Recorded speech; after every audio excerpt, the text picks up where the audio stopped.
This week, in Carmel, Maine, when a woman disappears off the face of the earth, detectives are told about one suspect who seems to have a history with other missing women, which leads them to an unexpected serial killer and his awful burial grounds. Welcome to Small Town Murder.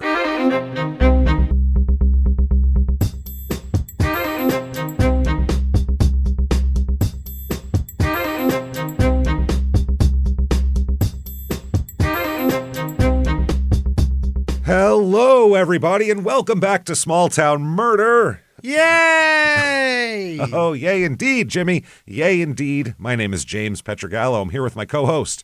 I am Jimmy Wissman. Thank you, folks, so much for joining us today on an absolutely bonkers, twisty, crazy, nasty edition of Small Town Murder. Yeah. Good stuff here. Big announcement. ShutUpAndGiveMeMurder.com. Head there right now. The tickets are on sale, pre-sale, and they go on sale for the whole whatever on Friday. Oh, my God. For the 2026 season, we have some new places we've never been before. San Jose, Buffalo. Coming to see you guys out there. Going back to Dallas. We haven't been there in a couple years. It's going to be awesome. We are very excited. I know there's some other places we haven't been. Come get your tickets to the year that's going to murder James. Right now. Oh, this year's going to kill me, boy. Oh, boy. Shut up and come watch the demise of James's health right in front before your eyes. See which one is James's last. Buy a ticket to the show, everybody. The show is me deteriorating before your eyes like the Wicked Witch of the West. Just going to shrivel right up. That is ShutUpAndGiveMeMurder.com. Check out the full slate. I think the first show is Nashville, I believe. So get in there and get in there. We're excited. Do that. Also get your merchandise and all that good stuff there. Yeah. Listen to the other two shows, Crime and Sports and Small Town. This is Small Town Murder. And Your Stupid Opinions. That's what you need. They're hilarious. You don't need to like sports to listen to Crime and Sports either. It's just funny stuff. Then get yourself Patreon. Patreon is cooking. Patreon.com/CrimeInSports is where you get all the bonus material. You bet. Anybody $5 a month or above, you're going to get it all, everybody. You're going to get hundreds of bonus episodes you've never heard before immediately upon subscription to binge on. Then you get new ones every other week, one Crime and Sports, one Small Town Murder, and you get them all. This week, for Crime and Sports, we're going to talk about how cycling is the most dangerous sport that's ever existed. It's something. It's more dangerous than dueling. I swear to God, there could be a sport where people literally shoot guns at each other and there'd be less deaths than this cycling. It's nuts how many people die. Slightly less bad for your health than making this show. than making this show constantly. Then for Small Town Murder, we're going to talk about Charles Starkweather. Killed 11 people and blamed it all on a 13-year-old girl that forced him to do it, obviously. So we'll talk all about that. Oh, dangerous. Patreon.com/CrimeInSports. And in addition to all the episodes, you also get everything we put out, Crime and Sports, Your Stupid Opinions, and all the Small Town Murders, all ad-free with your Patreon. Ad-free. And you get a shout-out at the end of the show. Jimmy will mess your name all up for you. Don't you worry about that. That said, disclaimer time. This is a comedy show. We're comedians. Unfortunately, the stories and the murders are 1,000% real. Nothing is embellished or none of that garbage for comedic effect. The point is you don't have to do that for things to be funny because people are idiots that want to murder people. That's the thing. What we do here, though, you go, how do you make murder funny? Well, one thing you do is you never make fun of the victims or the victims' families. Why is that, James? Because we're assholes. But we're not scumbags. That's how that goes there. So if that sounds good to you, I think you're going to enjoy this. There's plenty to make fun of. We make fun of small towns because we're all from somewhere that deserves to be made fun of. Who cares? And we make fun of murderers because why not? Yeah. We're comics and we have no other way to get to these people. So this is how we're going to do it. They deserve it. So that said, I think it's time, everybody, to sit back. What do you say here? Let's all clear the lungs and let's all shout. Shut up and give me murder. Let's do this, everybody. All right. Let's go on a trip, shall we? Let's do it. Let's do it. We're going to Carmel, Maine. Here we go. And it's Carmel. So it can be Carmel. It can be Carmel. It can be Caramel. There's a lot of Look, different. the internet says Carmel. That's what they say. And the only We Carmel, tried. the only Carmel that I know is Carmel, New York, which is near me, where Jimmy was saying, well, they're all Carmel, aren't they? I went, no, that's the point. One by me is Carmel, so who knows? God Who damn. knows? This is kind of in central, I guess you'd call it in terms of the coast, central Maine. If you say central Maine, you think of in the middle of the state, but it's Right. this is like kind of halfway up the coastline. Yeah. Is the way to well, put there's it. very little up in that. No, there's trees. That's it. Yeah, the center Stay of by the the state water. It's very Maine is our Australian. People Yeah. just live near the ocean. They live near the ocean. The interior, rather than being a desert, is a vast forest full of Stephen And King. it's cheap as fuck. Full of Stephen King characters. That's all it is. You got to watch out. So it's about 20 minutes to Bangor, Maine. It's right outside of that. 3 hours and 20 minutes to Boston, if you want to go down there. And then an hour and 10 to Litchfield, Maine, which was our last Maine episode 612, Behind the Murder Mask. And that was the one where the lady brought her son's friends in so he would feel better after they moved there, and then it spun out of control. This is in Penobscot County, area code 207. Now, we're going to do the town stuff pretty quick here because this story is deep. I mean, it's a wild story. The little bit of the history here, a Martin Kinsley of Hampton bought this township in 1795. He bought the whole area and started selling off lots. His idea was to have a town. So the land that's now Carmel was first bought. This was in 1795, like we said. The first settlers were Abel Ruggles and Reverend Paul Ruggles, who named the church. Yeah, they named the place to honor the prophet Elijah's experience on Mount Carmel. So this, they were very religious, I would say. Mount Carmel? Is it Mount Carmel? Yeah, from biblical things. Yeah. Reviews of this town. Okay, let's find out what other people think. We've never been here before, and we both like Maine, so love Maine. Yeah, this is pretty interesting. Let's find out what we're scouting for our future our Well, future hideouts here. this may be it. So here's 5 stars. The town is small, where everyone knows each other. What could change is a store that is on Route 2 going into Herman. The store needs to be updated. That's the store on Route 2 needs to be updated. It exists there already. It exists. It didn't sound like it from that review. But All right. At first they is. wanted one. Now it's there. They just want it better. I think it's just so crappy. It might as well not exist. Maybe that's what they're going for. Here's 3 stars. The best part of this town is the rural, quiet plots of land. You have close proximity to the bustling outer towns around you. Nothing in Maine can be described as bustling, by the way. Bustling? Nothing. I don't know. Right, Portland's pretty good. right, but it's downtown. Yeah. right on the water in the middle of summer, maybe. Otherwise, the rest of the town is pretty chill. Pretty calm. It's a lot. The town is like a physical incarnation of whittling. You know what I mean? Just kind of sitting, and that's kind of like what Maine is. It's just it's very quiet. on the porch. Small town, a lot of outdated businesses, though. I don't know what that means. Outdated businesses. They only take cash. They sell beepers. That's it around there. It's just a lot of brothels. bunch of beeper stores and typewriter repair shops, shoe cobbling. I don't know. That's maybe VHS and TV repairmen. yeah. Here's 3 stars. Crime is average for a high population city, but isn't bad. This is not a high population city by any stretch of the imagination. This isn't a city. No. People and police take care of situations, and community is very close. Then we get these people. I don't know what their deal is, but they apparently don't want to type. They don't like it. Here's 3 stars. Summer is great. Winter is awful. Yeah. That's the whole review. I don't like it when it snows, but I like it when I'm on a jet ski. That's fun. Yeah. It's good stuff. Sure do love swimming. Yeah. Here's 3 stars. Not a lot of restaurants nearby. That's all. Yeah.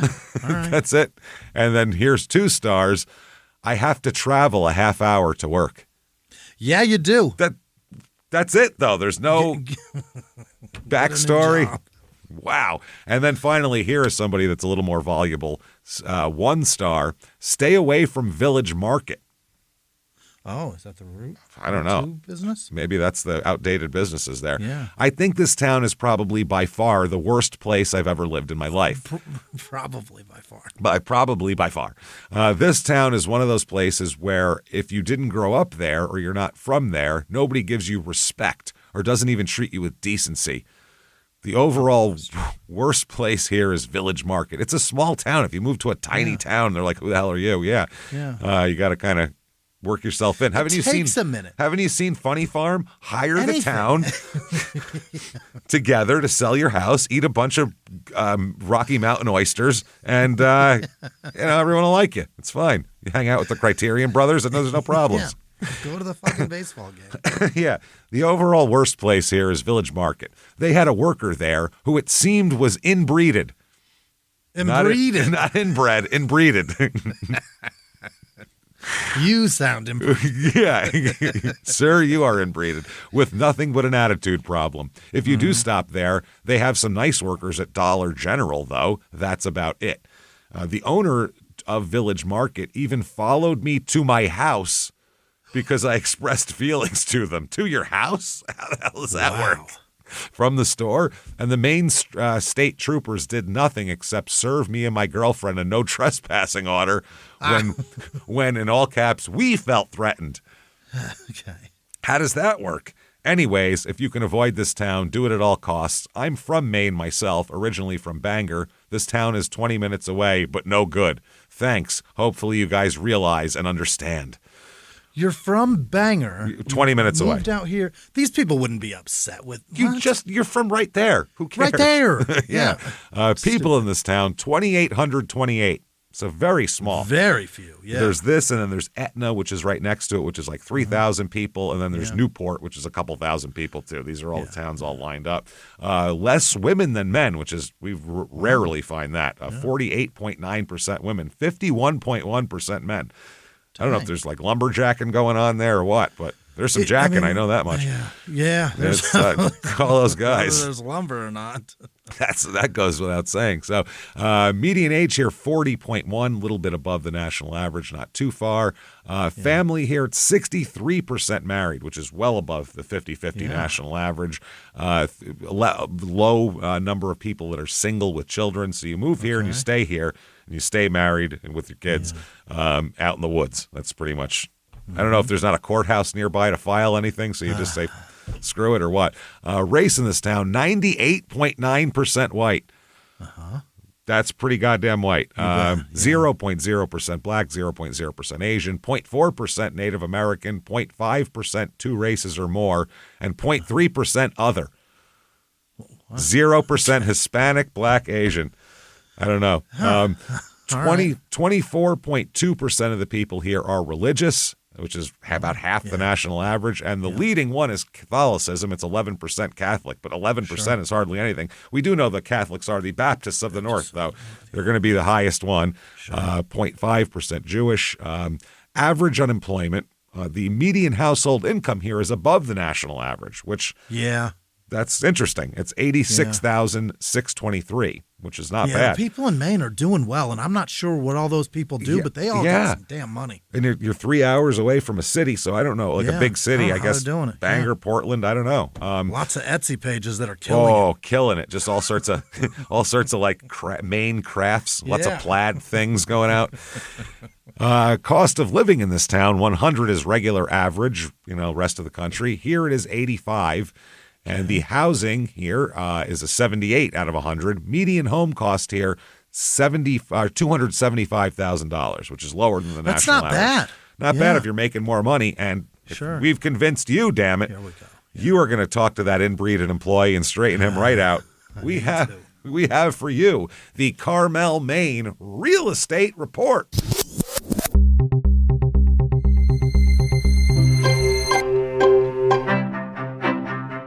Average two-bedroom rental here goes for about $1,330, which is expensive, above the national average, which is odd because I'm going to read you the houses, and it feels like you could do much better just buying a house. Here's a three-bedroom, two-bath, 1,720 square foot house. It's nice, decent, regular house, wood siding, that sort of thing, on 3 acres. Also, Inside, it's a little farty. Needs some updating, a little farty. Most stuff up there is pretty farty. They have a Pepto-Bismol pink bathroom. I mean, it is Pepto pink from fucking floor to ceiling in there. It's wild. $134,900 for 3 acres and a house. That's not bad at all. $15,000 price cut very recently, by the way. Here is a 3-bedroom, 1-bath, 1,008 square foot place, but it's it's a log cabin. Oh, so that's like a retreat. It's pretty cool. So I had to kind of add that in as an option. Yeah. This place is on 9.5 acres of woods. Now we're talking. Yeah. It's beautiful. Very nice, very picturesque. $269,900. Unbelievable. With a $25,000 price cut 2 weeks ago. Fantastic. Not bad. And then finally, this thing. Oh, man, you have sold all the beaver pelts in town, and you're doing well. Yeah. 4-bedroom, 3-bath, 4,365 square foot. It's a big old house. God damn, with a big old pond. It's a pond, and there's an above-ground pool, and you bury it for that big of a house. But it's on 2 acres. Yeah. Big place, $559,000 for that thing. That's pretty decent. For what you're getting, yeah. For the rest of the country, it'd be more expensive. And again, $16,000 price cut on that recently, too. Sure. Give it a couple of weeks. It's going to come down further. Going to come down more. Things to do here. There's so much like outdoor stuff that people do. Yeah. There's just not a ton of stuff unless it's kind of hanging out in the street because that's so nice. We have Carmel Days 2025. This year's theme was, quote, "Let's party." Yeah. Okay. Not bad. Come join us for this free family event. Oh, boy. Watch the parade that runs through the village. Then join us at the rec field for food, fireworks, music, entertainment for all ages, which means bad entertainment usually. Yep, sure is. If a 4-year-old and an 80-year-old are both looking at the same thing, it's bad. It's not fun. It's not good. It's really bad for someone who's 40. They're going to hate it. So they said this year's parade has a Let's Party theme. We encourage you all to consider participating, whether you're a business, a local organization, a family, or an individual. If you have a special car, truck, or tractor you want to show off, a float you want to design with your family, friends, or coworkers, or a bicycle you want to decorate with a Let's Party theme, you can do it. Now, they do have one rule. What is that? From your float or from your whatever the hell you're making there, candy may be handed out, but no throwing candy. What are they going to do? You're in the fucking procession. Kid lost an eye last year with a thing of sweet tarts. You can't have that. What are they going to do if I throw it from the parade? They're going to pull me out? How are you going to get me out? Oh, a mini Snickers took out an old lady's trachea Streets tube are lined last year. with people. I can't get out now. Couldn't do it. There's also bands. They have the Crossroads Maine Band. There's Crossroads Band Maine. Oh, boy. Okay. DJ Dance Party with Austin Wicket. So we got that. That, by the way, the Crossroads Band Maine performs at the highly coveted Noon Spot, which is what all the bands want to play. Right. Yeah, let's open it up. Crime rate in this town, what we are interested in here, property crime is just above half the national average here. Okay, pretty safe. Pretty safe. And then violent crime, murder, rape, robbery, and, of course, assault. The Mount Rushmore of crime is about 1/3 of the average. So great. It's very safe. I mean, it's a town in the woods in Maine. How much crime could there be? One of those things. That said, let's talk about some horrible, horrible murder in this area. Talk about it. Yeah. Let's do it. Let's start it out here. We need to go back in time a bit to get to the beginning of this. This case is going to span quite a while and quite a couple of bodies here. So let's start out here on October 16th, 1982. Okay, on this day, by the way, October 16th, 1982, do you know what the number 1 song in the country was? 1982? 1982, October 16th. Was it still disco something? No. It's all rock shit now. Okay. It is Jack and Diane. Is that right? At the time, was 82? Little Pink Houses for you and me. What a great album, though. John Cougar at that point. Yeah. Wasn't even Mellencamp yet. Now he doesn't like the Cougar. Before that, it was make up your mind, you fucking jerk. Before that, it was Abracadabra by the Steve Miller Band, which is a terrible song. Yeah, probably their worst. Yeah. And then made it great. Well, a little better, yeah. And then, much better, I should say. And then Men at Work with Who Can It Be Now was the next number one, which is also great stuff there. Number one movie was E.T. in the box office. Fuck, wow. At this time. Officer and a Gentleman before that. And then E.T. will be knocked out by Rambo First Blood. Shit, yeah. And then Creep Show, which I was like, awesome. Not bad. And Creep Show was number one time? For a week. Yeah, wow. It's a big deal. And then number one TV show is 60 Minutes. It should be every day. And Dallas. Okay. Now let's talk about a woman here, Geraldine Lee Towers. Jerry Lynn is Jerlyn. She goes by Jerry sometimes too. I think she's born Tibbetts, but then she's Towers. She gets married and divorced. She's born December 2nd, 1947. She's 34 years old at this point in time. She's born in Maine, raised in Rome, Maine. She has, her parents and brothers and sisters. I think she has 3 sisters and 2 brothers, so big family, 6 kids. She has 3 children of her own by the time she's an adult, although 2 of them are primarily staying with their father, which is interesting. She lives on one side of a duplex in Newport, which is 2 towns over from Carmel. She lives it's a duplex. Her parents live on one side, her mother and her stepfather. Okay, so she's not Tibbetts, she's Towers. So she's born Towers, I believe. Anyway, her mother and stepfather live on the other side. She lives on one side of the duplex. She has a boyfriend who's in jail at this point in 1982. Oh, boy. So things aren't going great, obviously. You know what I mean? It's precarious, yeah. Boyfriend in jail, 2 of her kids live with their father. Something, she's obviously had just maybe some issues or maybe instability in housing or whatever the thing is. Maybe she was moving from place to place. It was easier for the kids to stay with the dad. I'm not sure. But she was in the process of ending the relationship with her jail boyfriend. Yeah. She's liked to bowl a lot, and she likes to camp, and she's known for 2 things very specifically. Always wearing men's tube socks. Oh. And keeping a penny in her shoe for good luck, which just sounds very uncomfortable. Yeah. You'd be like, God damn it. Imagine having a penny in your shoe all the time. It slid down into the bridge. Oh, now it's down on the toe. Christ, you got to kick it around. She was married. She's separated from her husband, though. So she lives with her parents, June and Millard, well, her mom and stepdad, I believe, here. And she has 3 teenage children. Like we said, 2 of them kind of go back and forth, and 1 lives with her. Now, on October 16th, 1982, June and Millard, her mom and stepfather, brought Jerry and her 3 children to the Pittsfield bowling alley during the afternoon. And the day was to be a family reunion, basically. Before that day, her 2 younger children, son and daughter, had been living with the daughter's father, and he had brought the 2 kids to visit her the night before. So she's finally getting this. I don't know how long it's been since she's seen them, but she's getting to see them again, and so they're going to go out and do something. So she goes with the kids, with mom and stepdad, to the bowling alley. Mom stays in the car. Mama June. She stays in the car while the others go into the bowling alley. We're going to go in and bowl and drink. And she's like, I'll just stay out here, which is... I'll sit in the car? Super weird to just sit in the car. She must hate bowling. Like, the sound of the pins must drive her nuts. So now the stepfather and Jerry, they had a drink while the kids were bowling. The stepfather then came back to the car a short while later to tell the mom that Jerry had forgotten to bring her money with her and wanted him to go back to the house to get her money. All right. She didn't have it. He can't spot her, I guess, till they get back to the house. I don't know. Seems like a lot of work for how much is bowling alley beers in 1982? 75 cents? Tops? $1. Yeah, both. Tops? Yeah.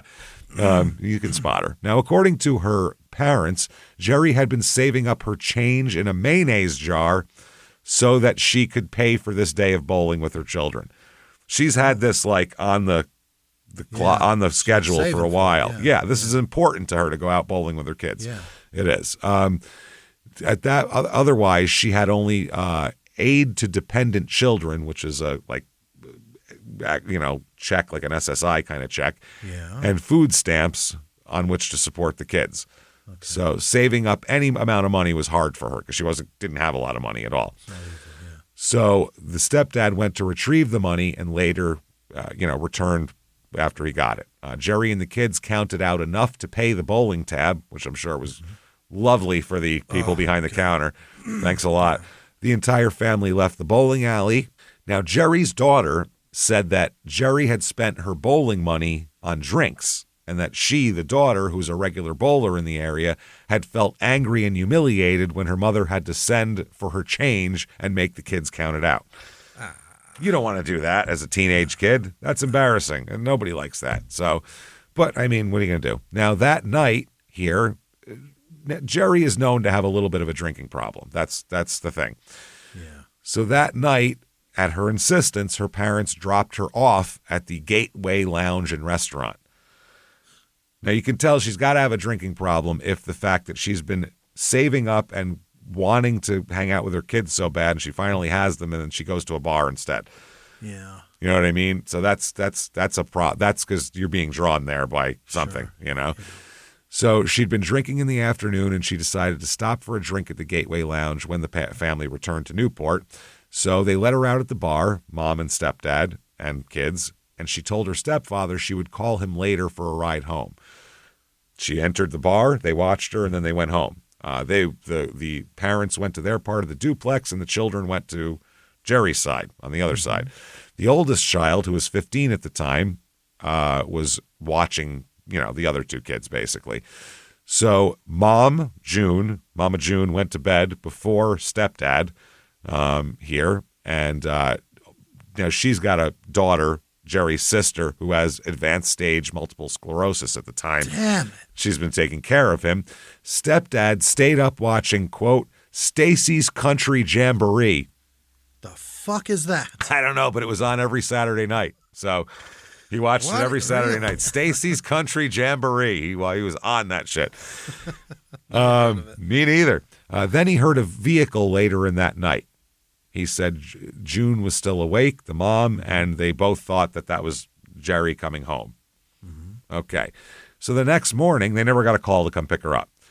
Oh. The next morning, Jerry's oldest son went over to the other side of the duplex, to the grandparents' side, and said, Mom didn't come home last night. Uh-oh. She's still not here. So they became alarmed because they hadn't heard from Jerry either, and they knew that she only had $6 on her. So she couldn't have done too much on $6.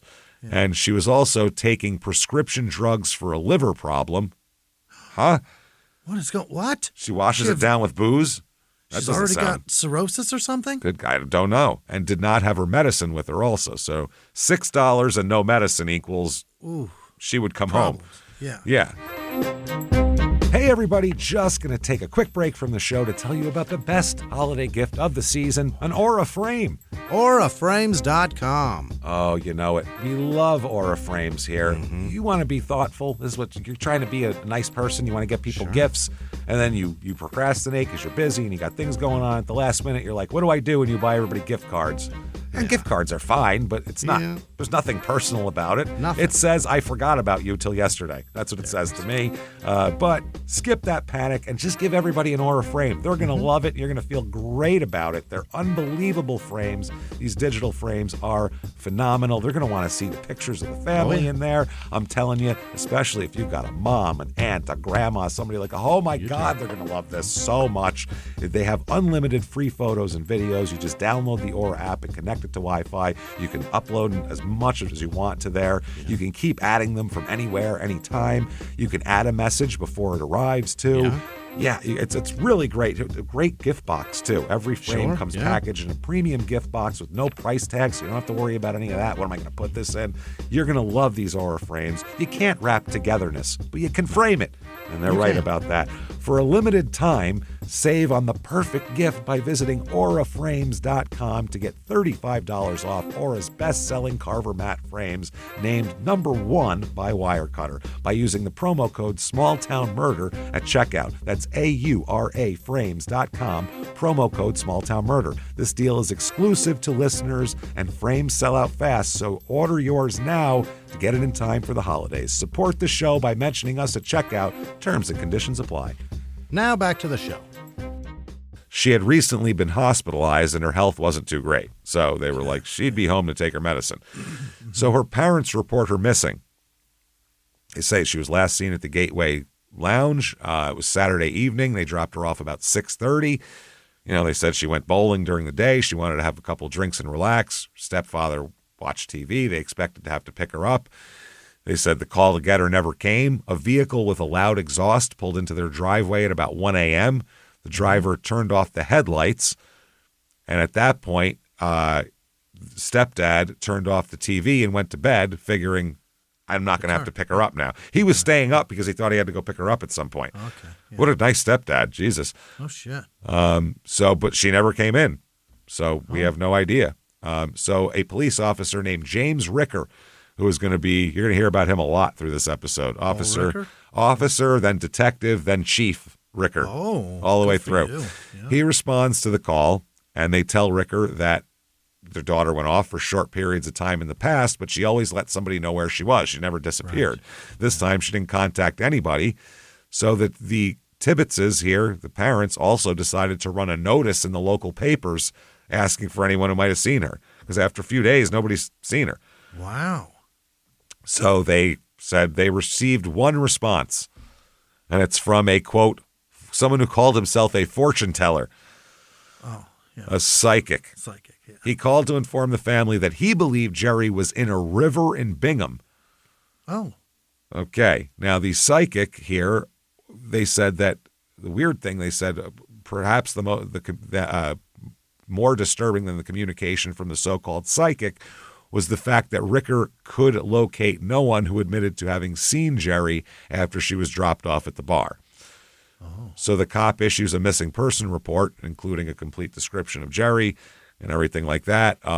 They said she's 5'6", 200 pounds, brown eye, dark hair, wearing black slacks and a blue checkered button-up shirt. Everyone has flannel on in Maine. Mm-hmm. She also had on Maine Dexter shoes, the ones that are made in Maine, and her trademark men's tube socks. And I'm going to read, by the way, portions out of a book that I'll give you the title for and everything later. I think it's Tragedy in the North Woods, but I'll give you the author and everything later on as well. She wore a gold double-banded mother's ring set with red, yellow, blue, and green stones. She had 4 stones because although she had 3 kids, she was raising 3 kids, she had a 4th child who was being raised by another family member. So she has 4 kids total. Yeah. Her hair was short at the time. She's described as salt and pepper, and her weight is above normal for her because of her recent health issues. The medication she's on makes you pack weight on. Sure. Now, the psychic here, okay, this guy, they're contacted by, I guess, Nathan Small. He contacts the police as well as the Tibbetts family. He claimed he had a, quote, special ability to locate the bodies of missing people. Special ability. He's special, this guy. Part bloodhound, yeah. Yeah, he's part German short-haired pointer. That's what he is. He said he believed that Jerry was dead and her body was floating in the river in Bingham, temporarily trapped by some rocks. Now, the cops thought he's full of shit, but he's giving a very exact location for the body. He's not saying search the Atlantic Ocean. He's saying right here, this part of the river where there's rocks, that's where you can find her. Yeah. So it's specific enough that you can take a look at it. Because they don't know. He might be a crazy shit, and he might have killed her and put her there. You know what I mean? See, certainly. You got to take a look at it. So, if there's they have no other leads. So, whatever, they felt like they had to follow up the call. So the sheriff, within whose jurisdiction the location of the body, according to the psychic, was, had a plane in the air, and so they had the pilot check the specified location. No body was found. Mm-hmm. Okay, so the investigation at this point is they don't really have much. They have a psychic who responded to a newspaper ad, and nothing else. Pretty much nothing else, which is brutal here. They don't know what to do. So then another officer, Robinson, he receives an anonymous phone call claiming a man named Gary Hicks was the last person seen with Jerry at the bar. Okay. It's an anonymous call. So they end up interviewing a bunch of bar patrons because this seems like the type of bar where if you go on a Thursday, you can talk to them about what happened on Monday because it's all the same people that were there. That seems... They know. Yeah. They know. They were there. Yeah. Whoever's there a month later was there a month ago. Yeah. It's just how it is. So they go in there, they interview bar patrons, and they find out that there's nobody named Gary Hicks that they can find. But somebody says, I know a Jimmy Hicks. Oh, I don't know a Gary. But no, Jimmy. Him. Close enough. We'll take whatever Hicks you got. He might have a brother. Something. So that's who they come up with. This is after a few weeks. All they come up with is a name, James Hicks. That's all they know. Okay. So one of the cops said, when we got into that, they said someone who bore a resemblance to Hicks or was Hicks was seen with her that night. We had no knowledge at that time at all of anything about that guy. Nothing. So they said that a witness, a bartender, said that Hicks had indeed been at the Gateway Bar that night. He came in about 10 p.m. Now, with $6, I don't know if you can drink from 6:30 to 10. I mean, if you nurse them, I guess, yeah. If you have a liver disease and you're on medication, maybe. Yeah. So they said he sat at the corner of the bar drinking with Jerry. Okay. He paid for both of their drinks. James did because he was probably she was out of money by then, probably. So they described him as being about 5'8" tall, weighing about 150 pounds. He had a beard and was wearing one of the steel chainsaw hat, which sounds like every guy in Maine wearing the hat of a chainsaw. That's I mean, chainsaw Steel company. Brand, the chainsaw company. She said, this other person at the bar, that Jerry and James had left the bar together, but she didn't know if they gotten into a vehicle together or they just walked outside together. Who knows? She said that she honestly had not remembered Hicks even of being there until he came in again later on, the next month. We're talking in November he came in, and then that's when she connected, that's the guy that was here that one night. Otherwise, she didn't remember, and she hadn't remembered if his name was Gary or James Hicks, but she knew it was Hicks. She said she didn't remember names well. She remembered faces and drinking choices because she's a bartender. You see a guy, you know what he drinks. It doesn't matter what his name is. Most bartenders call people by what they drink. By their drink, to themselves or to the other people that work there. Oh, that's fucking, that's Guinness over there. Yeah. So she said that he had consumed bottled Miller beer when he came in November, same as he did in October, and wore the same yellow steel hat. Steel logo hat. So who the fuck is this guy? Let's talk about him. This is James Rodney Hicks. He's born April 17th, 1951, goes by Jimmy or Jim. That's what everybody calls him. Born in Etna, Maine, which is right between Carmel and Newport. That's the town in there. His family is shitty. Shit family, poor. Father left when he was very young. He was reported to have kind of a normal childhood, not any huge behavioral issues or anything like that, except that he is known by his friends and people in the area to have displayed acts of cruelty toward animals throughout his childhood, which who knows if that's being weird or just living in the woods and people do weird taxidermy, or I have no idea. Not even that. Some people are just cruel to what they deem to be a pest on their property. Absolutely. That's the other thing. But we're not sure exactly what that means. But I think it'll become more clear as we go on here. So father left early, like we said. And here he is. Basically, nothing has happened to this guy, pretty much. He was born, he fucked off a little bit, and he sits at the bar with a yellow steel chainsaw hat, drinking a bottle of Miller. That's the guy. So they go to talk to him, and he lives with a woman at this point named Linda Marquis, or Marquis, whatever it is. Marquise. So Linda here, they go to drive to the home, and they found him standing by the front door. They said, "Hey, how you doing? You James Hicks?" He said, "Yeah." They said, "We'd like to ask you some questions in reference to a missing person case." And he said, "Sure." And they said, "You want to come talk in my car?" Which is weird because we're standing here. Why can't we talk while we're standing here? Well, it's Maine. What year is it? What month is it? It could be cold. It might be cold, actually. No, it's not, because he's hot, as we'll talk about. Oh, okay. All right. So they try to read him his rights, and they believed he was lying when he responded to their initial question, so they started reading him his rights. So he kept interrupting them, talking about how he knew why they were there and that everybody thinks I murdered my first wife. I know. And they're like, huh? What?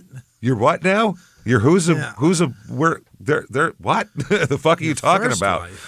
Her name isn't Jerry, right? No? Okay. Right. Well, all right. Well, hold on. Let me get another notebook page open here. So they were like, what the fuck? The police were able to finish reading him his rights at some point, and he said he understood them. So they talked to him. They asked him if he could go he said, can I go inside and get a drink of water? Sure. He said, I think I'm going to faint unless I get a drink of water. I'm so fat. I'm so parched right now. So sweaty. They said he appeared extremely nervous and was sweating profusely and stuttering. So all three of them went into the house, 2 cops and him. They're not going to let him go out and come out with a shotgun or something like that. Right. So he sat in a chair, James does, then rose to get a glass of water. He sat back down, getting ready to take a drink of the water, puts it up to his mouth, and then just pours it all over himself. Oh, he's that sweaty. I don't need it in the veins. I need it on me. On me. And this is in the house. Like just poured water all over the place. Poured it in his good chair? Weird. So they said his attention seemed to fade in and out during the questioning. And he seemed to have fainted at one juncture. He's so thirsty, Jimmy. You have no idea how thirsty this man is. This man fainted, and they just keep asking his they said unconscious body questions. He just passed out in his chair, and they're like, he'll come to in a minute. We'll get to the bottom of this. We'll wait on part 2 of that question. So he told officers that he might, and that's a big might have been at the Gateway Bar on October 6th, and eventually he might have been talking to Geraldine Towers that night. But he's not sure. He said, I go to bars. I talk to women in bars all the time. That's what I do. Wow. It's my jam. He thought he said, I think I stayed till the bar closed. Not, I didn't leave it, whenever. So now he's informed that witnesses had seen him leave with Jerry. Yeah. He, quote, stared at the policeman, just stared at them. Yeah. Which is a weird response to a question when you're seen with a missing person leaving the bar and you just stare at somebody like you had a stroke just now. So then after that, he said, well, maybe I walked out at the same time as some girl. But quote, he didn't think that they were together. I didn't think we were together. That's what he says. I didn't think we were together. Or I don't think we were together. He then acted confused and said he just didn't know what was going on right now. Why are you asking me that? Where I am, yeah. He was prepared to answer questions about something completely different, about how everyone thinks he killed his wife, rather than this. So he turns into somebody else, and now he's flustered. He's flustered, doesn't know what to do. He's sweating and stuttering and everything. So he was living at this time in Etna on his family's property. So he replied, like I said, didn't know anything about this, but I don't know, blah, blah, blah, blah, blah. Now, he was being cooperative, they thought, for a while there. But he also said during this time that he had never left the Gateway with any woman. So he said, I might have left at the same time as her, but I never left with her. He did, however, say that he had sexual relations at about that time with an unknown woman in the lounge's restroom. Nice. Okay. Now, didn't even get her name? I don't even know who she was. Just took her in the bathroom and banged her out in there. Made her hold on to the urinal. Now, this can't be a huge bar. I've seen a picture of the bar. It's not a huge bar. A small How old town the guy bar. Is this? At this point? Yeah. Oh, he was born, he's in his 20s, mid-20s at this point. Okay. Well, late 20s, something like that. He's not an old guy. That's you do that kind of thing. Yeah. When else can you? Yeah. Right. I mean, if you do it in your 40s, good on you. If you do it in your 60s, you're going to be like sore for days if you fuck in a bathroom. You're going to be sore forever if you wait till your 60s. And when you're 22, I don't know if you have the game to quite get that accomplished. Right. So, well, in your mid 30s, I don't know how you do that and not be like mid act and going, what am I doing right now? What's going to turn this green in the morning? Yeah. Is this going to be red or green? What am I doing myself? Jesus. Oh, God. He said he also doesn't know anything about any Gary Hicks. Because they go, maybe there's a Gary Hicks, and we're confusing you. And he said, I don't know any Gary Hicks. So, yeah, they don't know. Anyway, so, okay. At some point here, they bring up what's up with the wife thing here. What's up with that? And he said, suspected of her. He said, you don't worry about that. He said, the problem is people think I murdered my wife, but she's alive. I saw her 2 weeks after she left the house. I know she's alive. That's why I'm not even sweating people saying I killed her, because I know where she is. Oh. She's fucking alive. He said she sent Christmas presents to the kids every year, and that her parents had contact with her since she left. So anybody saying I killed her is crazy, and that's just some bullshit thing that's going on. Fair enough. He said if he had been at the bar on October 16th, he'd stayed till closing time and had woken up at the Etna campgrounds at 4:30 a.m. If I did go there, this is what happened, but I'm not sure that's what happened. If I did, I closed it. I know that. I don't leave before closing. And I know I just sleep in my car at a nearby campground. I know I don't go home. Every day I wake up in the campground. So there's the answers. Yes, and the officers found out that his car, which was registered to his girlfriend Linda, had a really loud exhaust on it. Oh. And which had since been repaired in the last month. Oh, okay. So it was a muffler problem. Yeah, loud exhaust, but it had been repaired after October 16th, after Jerry disappeared and stepdad heard a loud car in the driveway. So the officers asked him why his vehicle had been sighted at 2 a.m. on Jerry Lynn Towers Street. Yeah. And he just stared at them. When he doesn't have an answer, he just stares.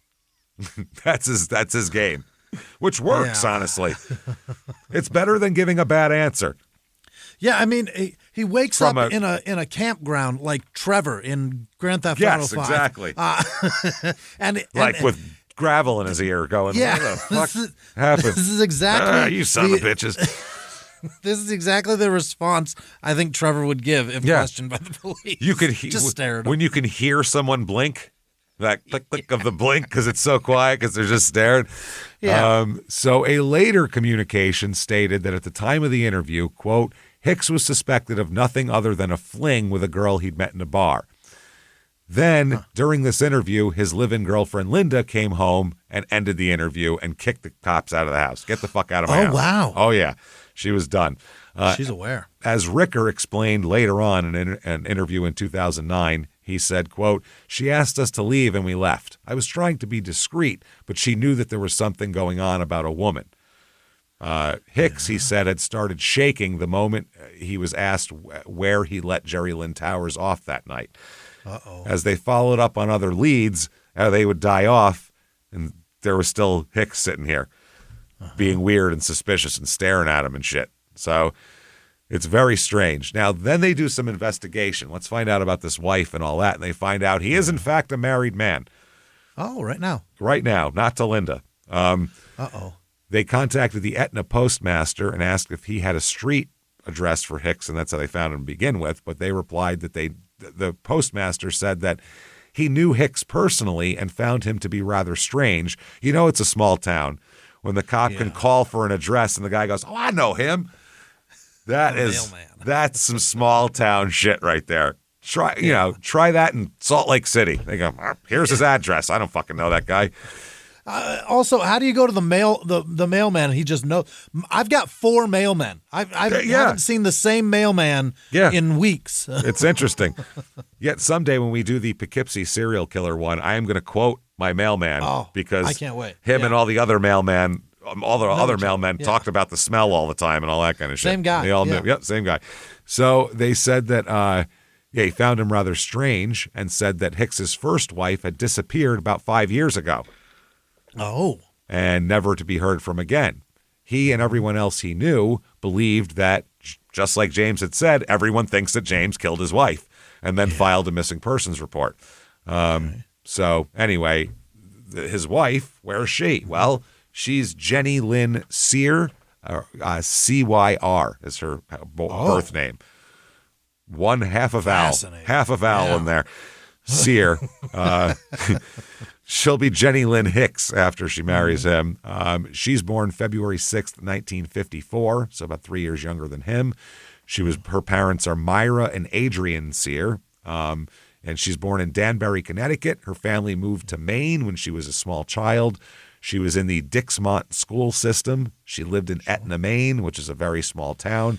Yeah. As a teenager, she went to Herman High School, which is about 150 students. Wow. And this high school serves several towns, including Etna, Carmel.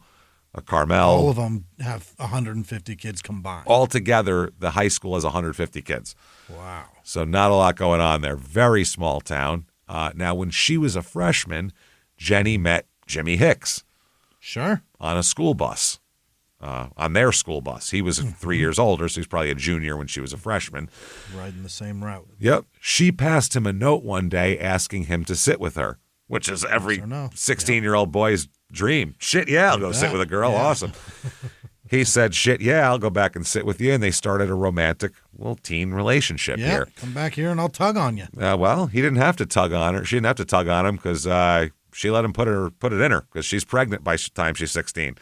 Oh, my God. Yeah, he knocks her up at 16, and they decided to get married. Yeah. So this is a school bus marriage, man. I hope it wasn't on the bus. God, I hope so. Those buses are gross enough anyway. Who knows what's on them. You don't have to even move on those things. The suspension in those will fucking... They'll move you. Do all the movement for you. Yeah. Absolutely. So, according to a lot of people, Jenny had some issues with her parents at the time. Teenage bullshit here. Sure. And she thought that getting married and having a child of her own would make her an adult with freedom and everything would be better now because her parents aren't telling her what to do. Not really. And her parents did not approve of this marriage, obviously. No. Clearly. Or the pregnancy. Yeah. So 1970, they have a daughter named Veronica here. Jenny drops out of high school. Of course. And they move in with her parents, which... real comfortable for old Jimmy Hicks to hear as well. Damn it. You're going to move in with these people who hate you and know that you're fucking their daughter? That sounds great. Really pleasant here. And have those adult complaints where you sit down and you're like, the wife and the kids. Oh, you know Christ. I mean? Yeah. Wife and kids. Jesus. You know how that goes. Let me do my math homework. So pass me a beer, would you? Oh, Jesus. Pass me a beer. No. Pass me a beer in my chemistry textbook, if you would. So they have the baby in 1973, and they get married. Jimmy finishes his senior year of high school and finds a job working at a local woolen mill. Now, it says local woolen mill. I don't know if he's making wool products or the whole mill is made of wool. I'm not sure. They call it a woolen mill. Or perhaps he's just shearing sheep. Maybe. I don't know. That's got to be part of the process at some point, right? It's the only way to get it, right? Can't grow it. Yeah. He moved on to a job with a construction company and actually got into a labor union, which is good. Oh, nice. So he can make some decent cash here. Jenny finds work at a local skating rink. I don't know if it's the same skating rink as Jerry went to, or that was a bowling alley. Never mind. Bowling alley. So over the years here, James is going to work a variety of jobs as a union laborer, paper mills he works in. Sure. At one point, Jimmy and his father-in-law, Adrian, Jenny's dad, worked for the same employer, and the two families moved farther north so that the men could be closer to their jobs. They stayed there for a few years, then returned back to the Carmel, Etna area, and that's from Adrian. Adrian hooked that up, I'm sure. I think so, yeah. By 1974, though, in the midst of all this, Jimmy and Jenny are getting a divorce. Oh, not going so great, huh? It is not little pink houses for you and me when it comes to these two. All right. It is not. So now they're having a lot of problems. Jimmy admitted to numerous affairs he's been having. That's part of the problem. Really? He's fucking everybody. Seems like the type. And that he had also made sexual advances toward Jenny's sister, Denise. Nice. Which will get you divorced quickly. So Jenny and Jimmy ended up putting their divorce proceedings on hold because they found out that Jenny was knocked up again. Oh, my God. So she gives birth to their second child, a boy, in December of 74, and they pull the divorce papers and decide to try to make a go of it.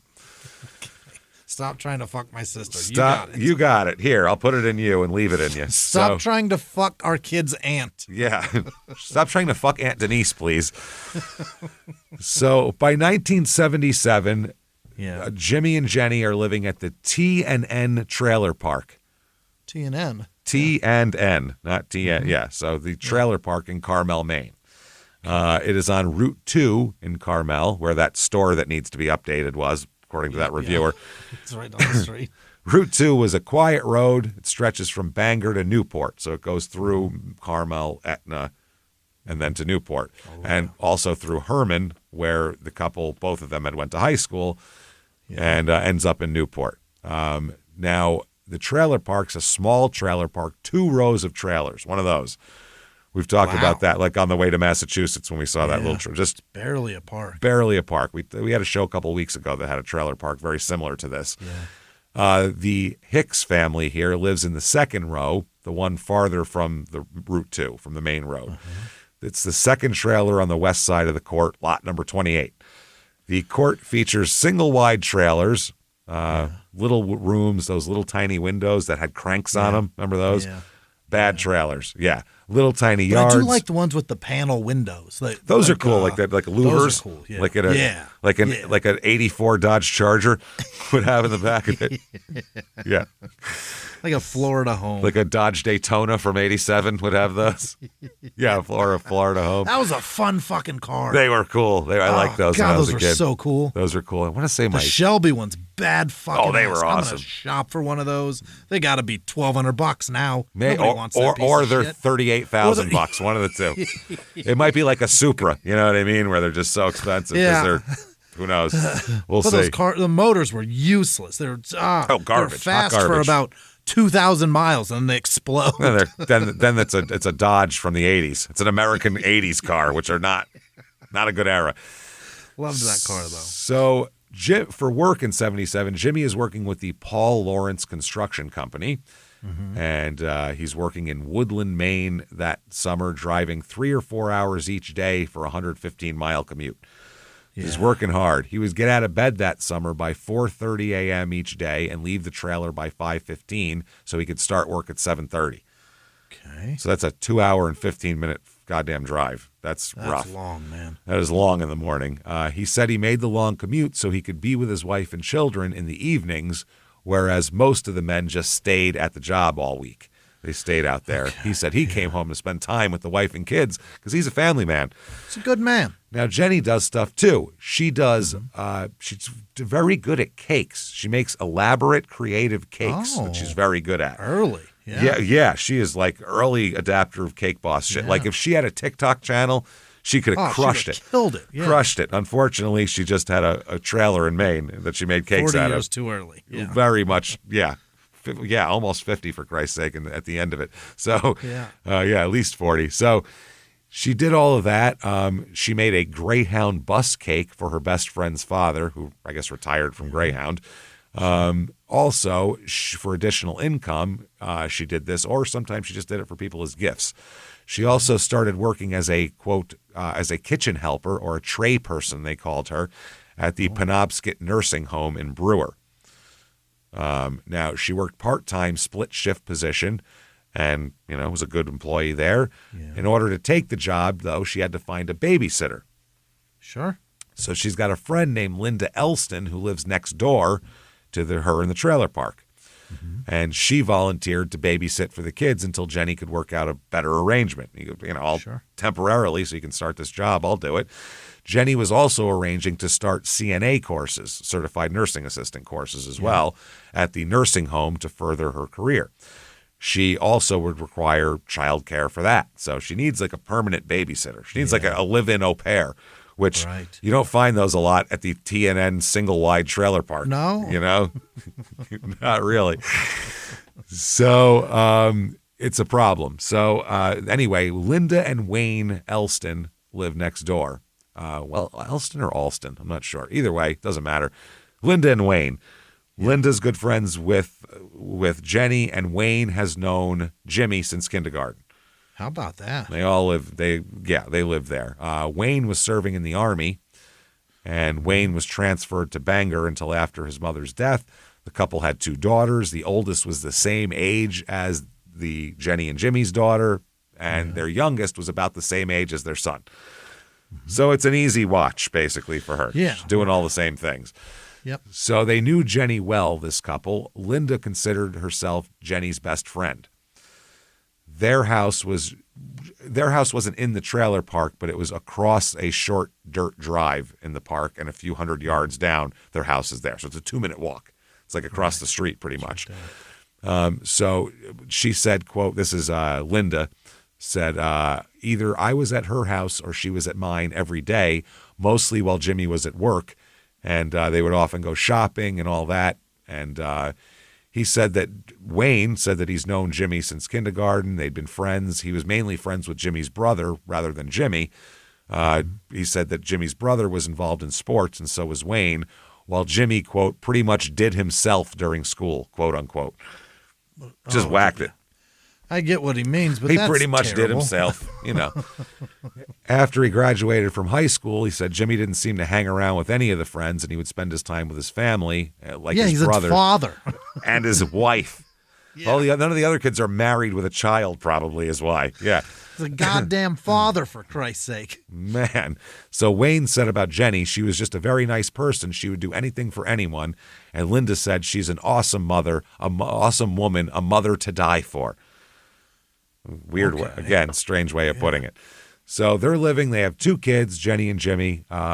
Jenny is, we described Jimmy before physically. Jenny is described as 5'7", 125, dark blonde hair, and everyone said at the time, worn in a style similar to Farrah Fawcett. The late 70s as shit. Farrah Fawcett thing. Yeah. So anyway, Jenny here, they said, she wore glasses. They said she was attractive, long, light hair.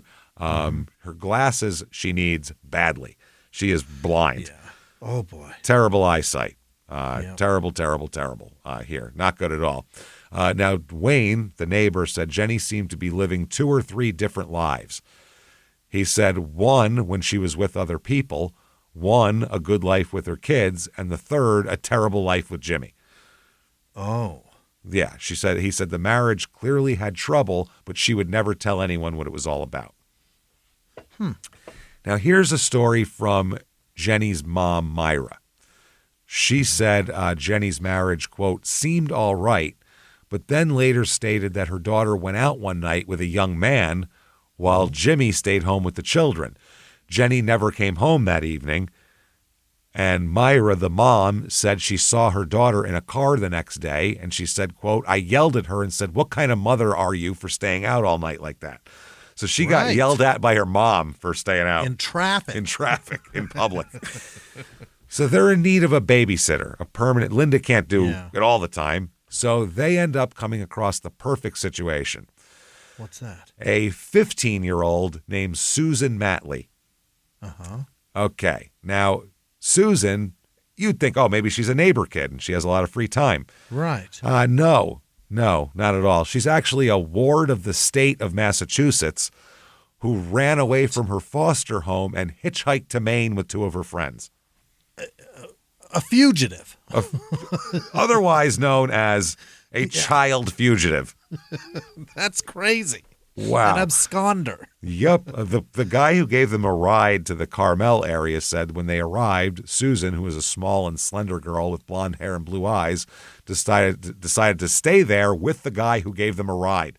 She hitchhiked and was like, I'll just stay with you.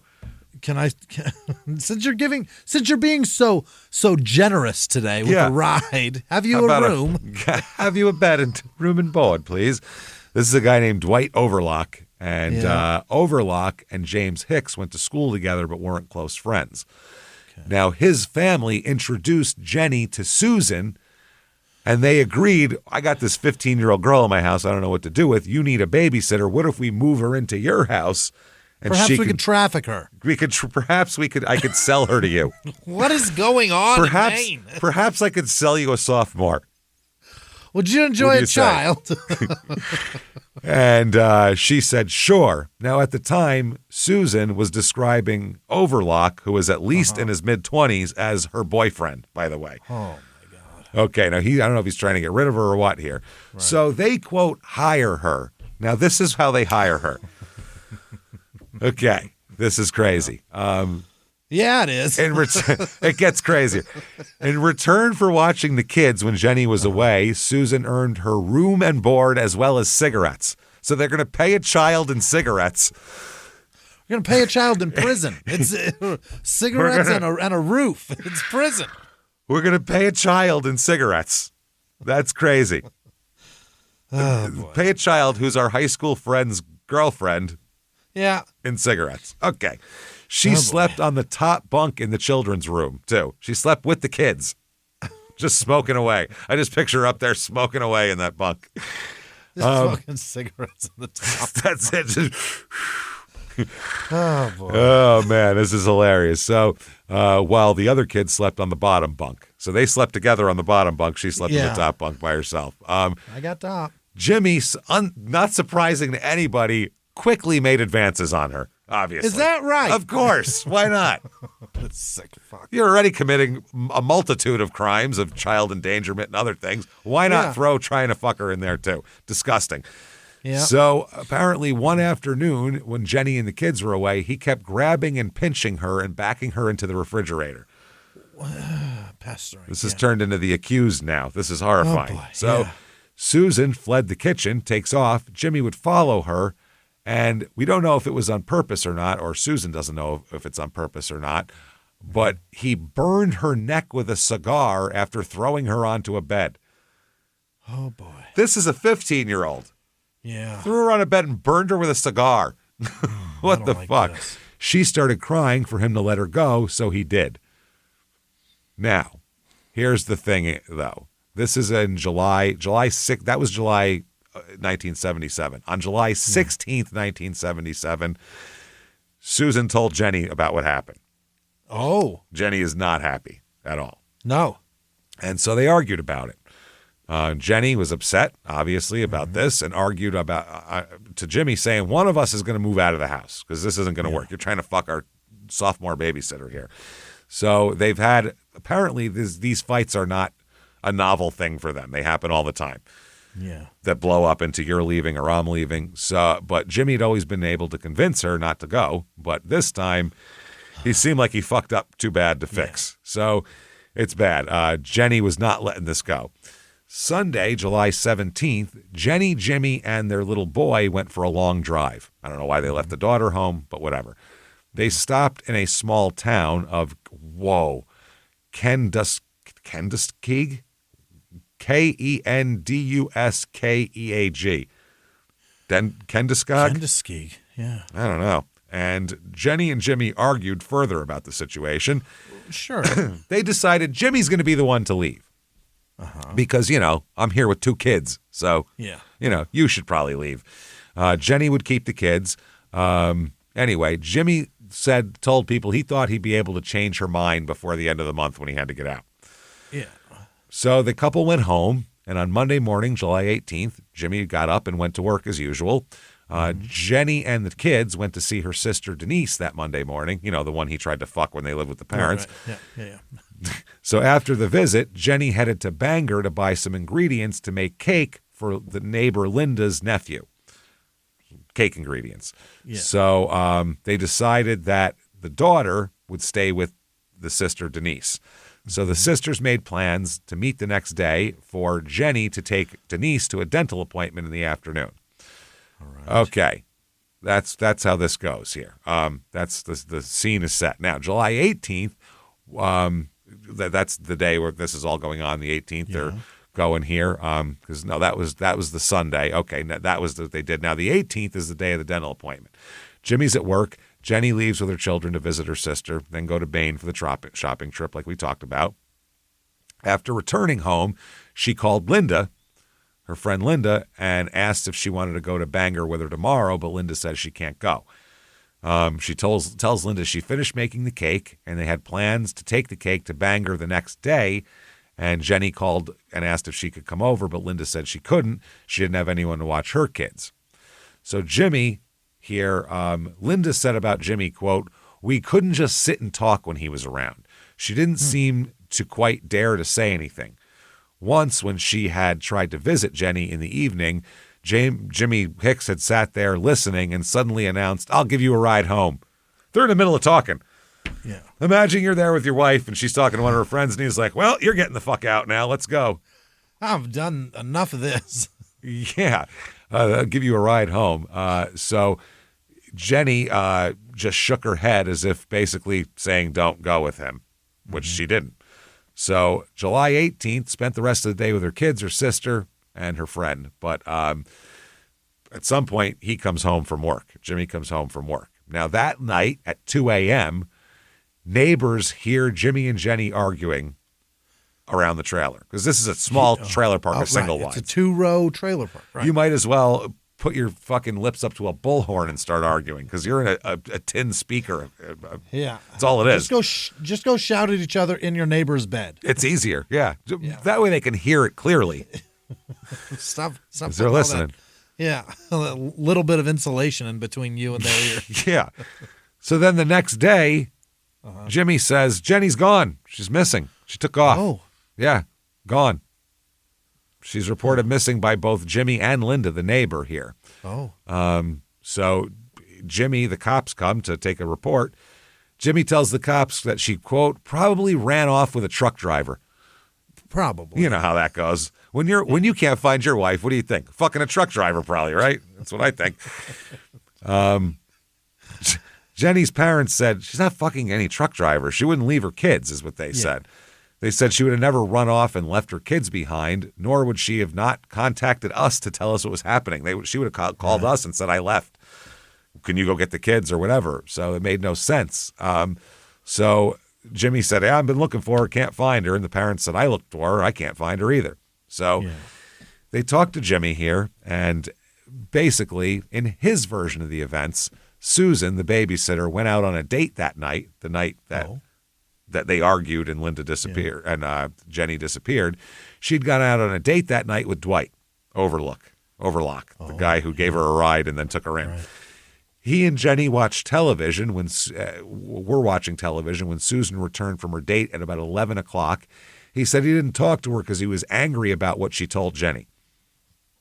She told on me. I'm not talking to that bitch. Yeah, she ratted me out. He said Jenny did speak to Susan briefly. The couple stayed up a little longer talking and then went to bed. Then Jenny brought the son into the bed with them, and the three slept together until he got up and got ready for work in the morning. He drove the family car to work as he needed to have some repairs made to his truck. That's what he said. So they talked to Susan, the babysitter. She said, I got home from the date at 4 a.m., not at 11 o'clock. How old is she that she's staying out till then? 15. Well, she's already working for cigarettes, so at this point, she's pretty worldly. She's paid in Pall Mall. Yeah, this is crazy. She's like, pay me in Benson and Hedges, everybody. So she said she remembers seeing Jenny lying in a peculiar position on the love seat at one end of the trailer, while James watched television at the other end of it. She said that she was, I guess, was approached by police, and she said Jimmy Hicks was there and told me not to give any information. That's what she told the police. Yeah. She said that, she wasn't supposed to do that. And she said that also, I guess they talked about Jimmy specifically told her that she shouldn't mention that Jenny left her eyeglasses behind when she left because it, quote, might give the wrong impression. Oh. Now, here's what she saw when she came in. She said, quote, I opened the door and seen Jimmy sitting down in a chair, and Jenny was laying down on the love seat. And I asked him, I said, is Jenny asleep? And he said, yes. How was your night? I said, fine. And I walked into the bathroom. Then I climbed onto the top bunk of the bed, and I was scared, nervous. I was listening. Now, when asked why she had been afraid, she said, quote, things didn't seem right. Yeah. But very important that this is 4 a.m. and not 11 a.m. because people heard them arguing at 2 a.m., which wouldn't have made sense. This story makes no sense unless she comes home at 4. She said that things didn't seem right. She said Jenny was wearing her blue bathrobe and laying down on the love seat, but her feet were scrunched up and her head was like one eye and half of her nose, and her hair was more or less covering her face. Huh. She said Jenny's arms were kind of like in different weird positions. She looked like she was in an uncomfortable position, not a natural. Yeah, like you wouldn't lay down like that. She's going to be in pain when she wakes up. Exactly. Yeah. So she said it was real awkward. I guess Jimmy told Susan that Jenny was asleep, but Susan feared that Jenny was not well. Mm-hmm. So she said after she went to her room, she got into bed and heard slippers scuffling across the floor and then heard the trailer door open. She said she was afraid to investigate what she heard, and she hid under the covers and eventually fell asleep. Why? Because she's a child. And she knows that this is bad and just doesn't know why this is bad. What do children do when they're scared? They pull the covers over their head. Yeah. That's why you know you shouldn't be fucking them. That's how you know. working for cigarettes. Or she'll be working for cigarettes. So people close to Jenny said that her vision was so poor she never went anywhere without her glasses. One of her friends said that on one occasion, her sister, this woman's sister, had removed Jenny's glasses from her face in jest, and it made Jenny very nervous because she couldn't see anything, and it freaked her out. Yeah. Another one said that her sister also said that she only removed her glasses to sleep or to take photos. That's it. Yeah. Because she had some big old glasses on her. She had the glasses like that the chick on The Wire had who was dancing. Freeman's girl. She had the wires that the big old fucking grandma glasses with like a chain around the neck to keep them on. Yeah. The De Niro wears at the end of Casino. Yeah, the Nan glasses. Yeah. And another guy that we know. War. So, anyway, Jimmy said Jenny had left her glasses and purse at the trailer. That's what he told the cops. Susan stayed home alone at the trailer for at least a few hours while he said he drove around looking for Jenny. Jimmy stopped at his mother's house and left his son with the mother. Then Jimmy's brother left the mother's house with him. After a couple hours, the brother supposedly returned to the trailer, picked up Susan, and took her to a fair in Bangor. We can't find Jenny. Let's go to the fair with the sophomore. Get in, Susan. Why? When the three returned, a light was on inside the trailer. Jimmy went inside, then came out again, claiming that the glasses were now gone. Oh, now the glasses are gone. So Jenny must have came back and got them. Yeah. Jimmy Hicks returned to Denise's home later that night and told her that both Jenny's glasses and purse were gone, so she must have come back while I was gone. I don't know. Yeah, I can't help it. Now, the babysitter said Susan said she saw Jenny's glasses and her purse at the trailer on July 19th, but didn't see Jenny. So at some point, Susan called Linda and asked if she knew where Jenny was. Neither thought anything was seriously wrong because they'd been fighting and they knew that he tried to diddle the babysitter, but they didn't know where she was either. When Jimmy came home from work, Susan told him that she had not seen Jenny all day. Jimmy then went out to look for her and make some telephone calls. He also called or visited Linda and Wayne, the neighbors and friends there, and visited Jenny's sister Denise, as we talked about, and went to her parents' house as well. Okay. And finally, his own mother's house. He took the son with him on the last visit. The son had stayed home with Susan for some of the evening. The daughter was still with Denise. So we don't know exactly where he went when, but that's the whole totality of where he was. Yeah. Now, the sheriff's department, looking into the missing persons case, finds a neighbor who tells the officers she overheard a fight between Jenny and James Hicks on July 18th, that night, where he says the babysitter came home at 11 and she says it was 4 a.m. So she said that she heard the fight and stated that it was not any worse than numerous others she had overheard, meaning this is normal for them. Yeah. Susan also stated that Jenny and James Hicks fought after Jenny went to visit her sister earlier in the day on July 18th, but also that she had witnessed similar arguments, but this last altercation involved pushing and shoving. Uh-oh. People put hands on each other. They're putting hands. Now, Jenny's mom, Myra, said that 3 days after Jenny was gone, she was told by Jimmy Hicks that he had seen Jenny in a car in Newport. He told her mom that Jenny didn't want to talk to him and that she only asked for her clothes. So mom said, quote, "Newport's a small town and I walked all over and never ran into my daughter."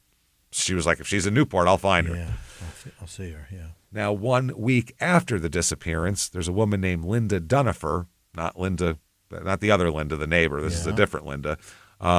This is a friend of Jenny here, said that a week after she disappeared, a woman called her on the phone and identified herself as Jenny. She called and said, "Hi, it's Jenny." The caller wouldn't say where she was, only that this Linda was to tell Jimmy Hicks to deliver her clothes from the trailer. And they said, well, where do I tell him to go? And the caller told this Linda that Jimmy knows where I am and where to bring my clothes. Oh. Around the same time, Jimmy calls Jenny's employer and demanded that they release Jenny's last paycheck to him, which is highly odd. If someone leaves you, you don't try to take their paycheck. And you don't. I mean, If someone died, if someone died and there's a death certificate, if your wife died, you go give me your last paycheck. She didn't even quit her job. No, that's what I mean. They said we can't do that. So he yelled and screamed over the phone, then showed up at the nursing home the next day angry. Yeah. So he was denied the check again. So he cursed them out and said, I'll be coming back with the police. Oh. To get her check. Because they're involved in this somehow. Mm-hmm. Yeah, right. Now, late July so months have gone by here. Late July rolls around. Yeah, right.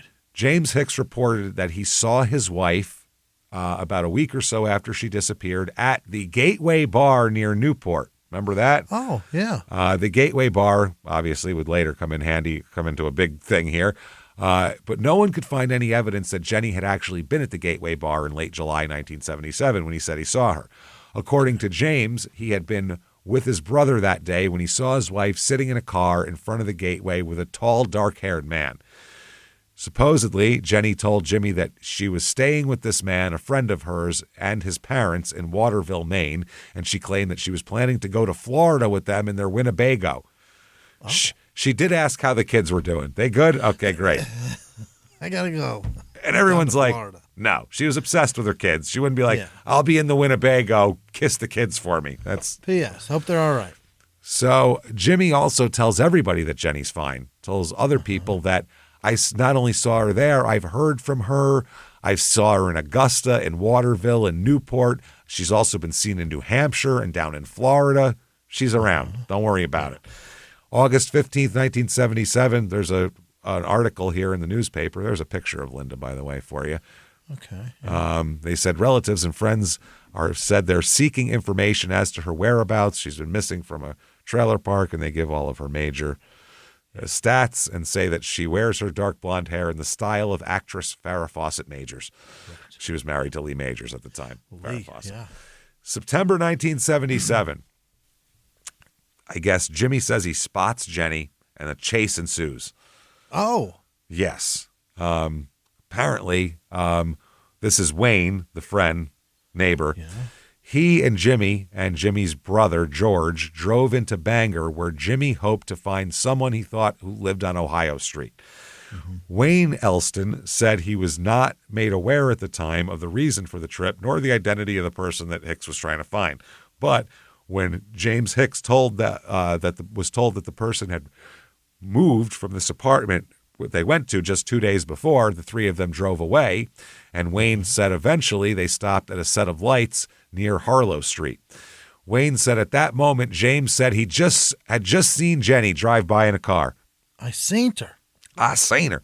So he then turned around and pursued her up Harlow Street and slowed down when Wayne cautioned him against driving past the speed limit.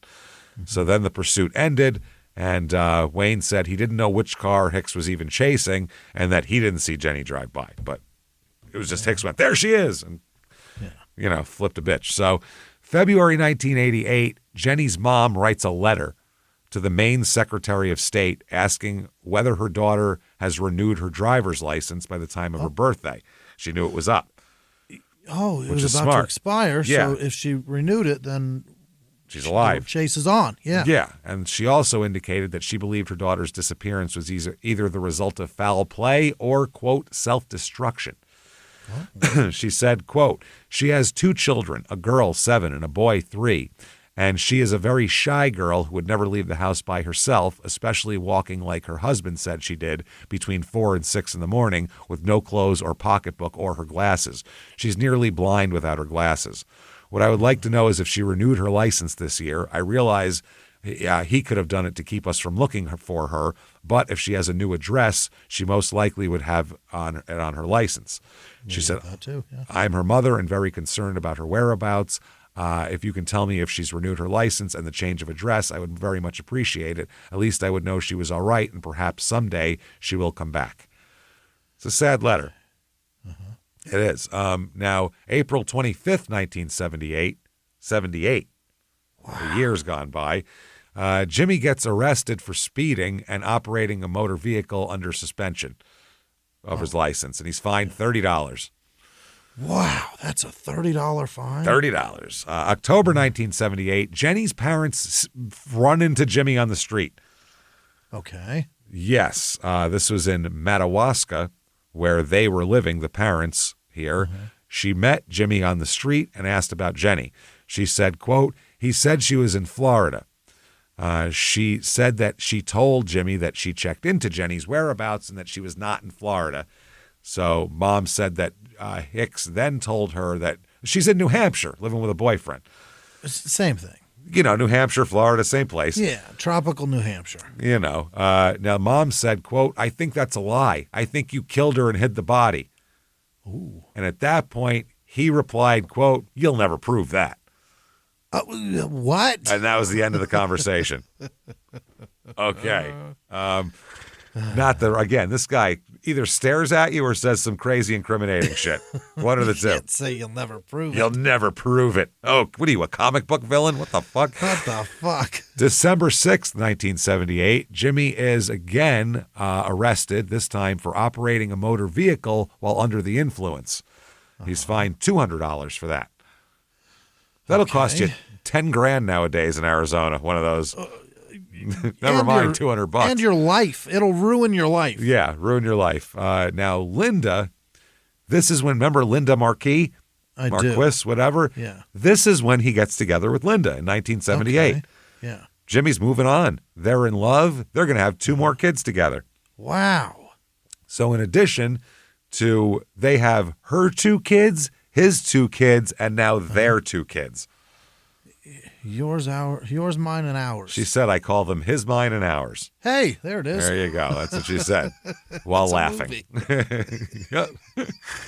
So, okay. Now, he ends up living with Linda. It goes totally cold with Jenny. Kids, they don't know. So then late 82, early 83, this is in the midst of the Geraldine Towers investigation, how we got where we are in the first place. Right. Okay. So the matter at this point of Geraldine Towers, because this is just all what they discovered through going back over everything. Geraldine Towers here, the matter came to the attention of the state police when the Newport Police Department was investigating this unrelated matter that had nothing to do with any of this, and then came up with information that indicated foul play in the disappearance of Jenny Hicks. They're investigating Geraldine Towers, and they come up with all this. Right. So this is interesting. They said, looking back on it, the cops say at the time, the disappearance of Jenny was treated by law enforcement officials as a missing person, not a homicide investigation or anything like that. They looked around. She wasn't there. She's an adult. Fuck it. She's gone. Now, Jenny's mom, at that point, they go back and talk to her more. Yeah. And they're thrilled. They have got nothing from the cops for years. No one has talked to them. Yeah. Their daughter just is vanished off the face of the planet. Wow. So she is happy to tell him, I ran into him on the street. I accused him. He said, you'll never prove it. And Jesus Christ, they had fights all the time. And on several occasions, Jenny had been hospitalized due to these fights. Good Lord. It's a lot. He hit her? Yes. Yeah, Jenny was also treated for various other injuries she thought Jimmy had deliberately inflicted on her daughter. So they request her medical records, and they find there's a whole bunch of little things, a scar here, crack thing here, little, broken bones where you'd find that you could identify her with if you found a body. So then they also interview other neighbors, former next-door neighbors of the Hickses here, when they lived in that trailer at the TNN Park. And she said, this neighbor said that she had seen Jenny with black eyes and a bruise on her thigh before. She'd also seen Jimmy, quote, chasing Susan around the trailer. I don't know what that means. Yeah. She said that on the last night anyone had seen Jenny, she heard yelling. And at one point, Jenny had screamed, stop, please stop. You are going to kill me. Oh, my God. Doesn't get any clearer than that, folks. No, that's it. Hey, by the way, I know, listen, I'm the mind your business guy. Yeah. I've called the cops once in my life. Like, I'm really? Mind your business. Once because at 32nd Street and Bell in Phoenix, by that Jack in the Box, I was online, and there was a guy absolutely beating the living shit out of a woman in the next parking lot while she screamed for her life. Like, oh, my God. Holding her by the hair, and it was like 100 yards away, like, I was like, I called the cops. I was like, what the fuck am I going to do over there? I don't know who these people are. So I called the cops and yelled at the guy, hey, stop. The cops are coming, you fucking idiot. Don't. It would have taken me forever to get there. So, and it was 110 degrees out. Anyway, even mind your own business guy will call the cops in this situation. Yeah, you can't let a lady get beat by a man. That's just how it is. If you hear a woman yelling, "Stop, please stop, you are going to kill me," when the kill word comes in, that's when you can go ahead and call the cops. They're not doing fair enough. Unless they're rehearsing for a play, I think you're good. Unless they're rehearsing for 12 Angry Men. Yeah. And about a week after Jenny disappeared, there had been severe septic problems in the trailer park, especially near their lots. Uh-oh. So they interviewed other people, and mainly other neighbors. A couple of children supposedly told older members of their family they had heard screams that night that Jenny disappeared also, but their memories weren't very clear by 1982. A relative of Dwight Overlock, the babysitter fucker there, allegedly or whatever, reported that he had seen Susan with a black eye at some point after Jenny had disappeared and thought that Jimmy Hicks had done something to Susan too. So now he's beating up the sophomore on top of it. Yeah. Wow. One particular deal here was there's one of Hicks' girlfriends named Fern. Fern, who was 5 years younger than Hicks, told police that in early February '83 at her home in Gilman's trailer park in Newport, she had been with Hicks for some time. She'd started dating him not long after Jenny had gone missing and been in a relationship with him for well over a year. He's been living with Linda, having kids for 5 years. Yeah. So while this woman was with him, Hicks had remodeled the trailer that he'd shared with Jenny, and she said she didn't know why he'd redone the mobile home because it, quote, already looked pretty good to her. You know, take out rugs and carpets and all that. Yeah. He also gave her his furniture and then sold the trailer.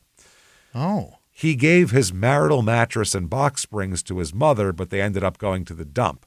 This woman said she had seen the mattress and that there was, quote, a great big blood stain on the mattress that was about 18 inches in diameter. That's a great big blood stain, all right. Not a nosebleed. No. Now, either Jimmy or his mother had explained that at some point in their marriage, they had been arguing and that Jenny had either fallen or he had hit her or somehow she cut her back. You know how that goes. Cut her back. Cut her back. Wide the fuck open. I would say so. Now, they said that they wanted to get rid of the mattress no matter what the source of the blood. She said she'd been living or staying at the trailer with Jimmy and that he initially refused to get rid of the blood-soaked mattress, and they had slept on it together. Jesus. She said that they had a normal sex life. However, he was often rough, including when she was very pregnant with their daughter. He knocked her up too. You can't be rough with a pregnant woman. That's crazy. She also said Jim is manly. He swears and cusses a lot. She said she didn't know anything about. Is that manly? That's manly. We're men, Jimmy. Holy fuck, am I ever a man? I'm such a man. Dude, I'm just a man. So she also said she didn't think that Jimmy had been very close to his brothers. Blah, blah, blah, blah, blah. She said he was a hard guy to get close to. Yeah. Now, the state of the investigation. The criminal division of the Attorney General's office had become involved with this case after the Towers, Geraldine Towers case. So did the Maine State Police. So everybody combines together to try to figure this out, essentially. Right. They figured out that the disappearance of Jenny Lynn, law enforcement had conducted a botched investigation. That's a quote from their report. That seems right. They were just like, well, oh well. Yeah. So they said police had never investigated the Jenny Lynn case as a homicide or even a missing person. They just accepted Hicks's story that she just left. Wow. Now, Ricker, remember Officer Ricker who started all this?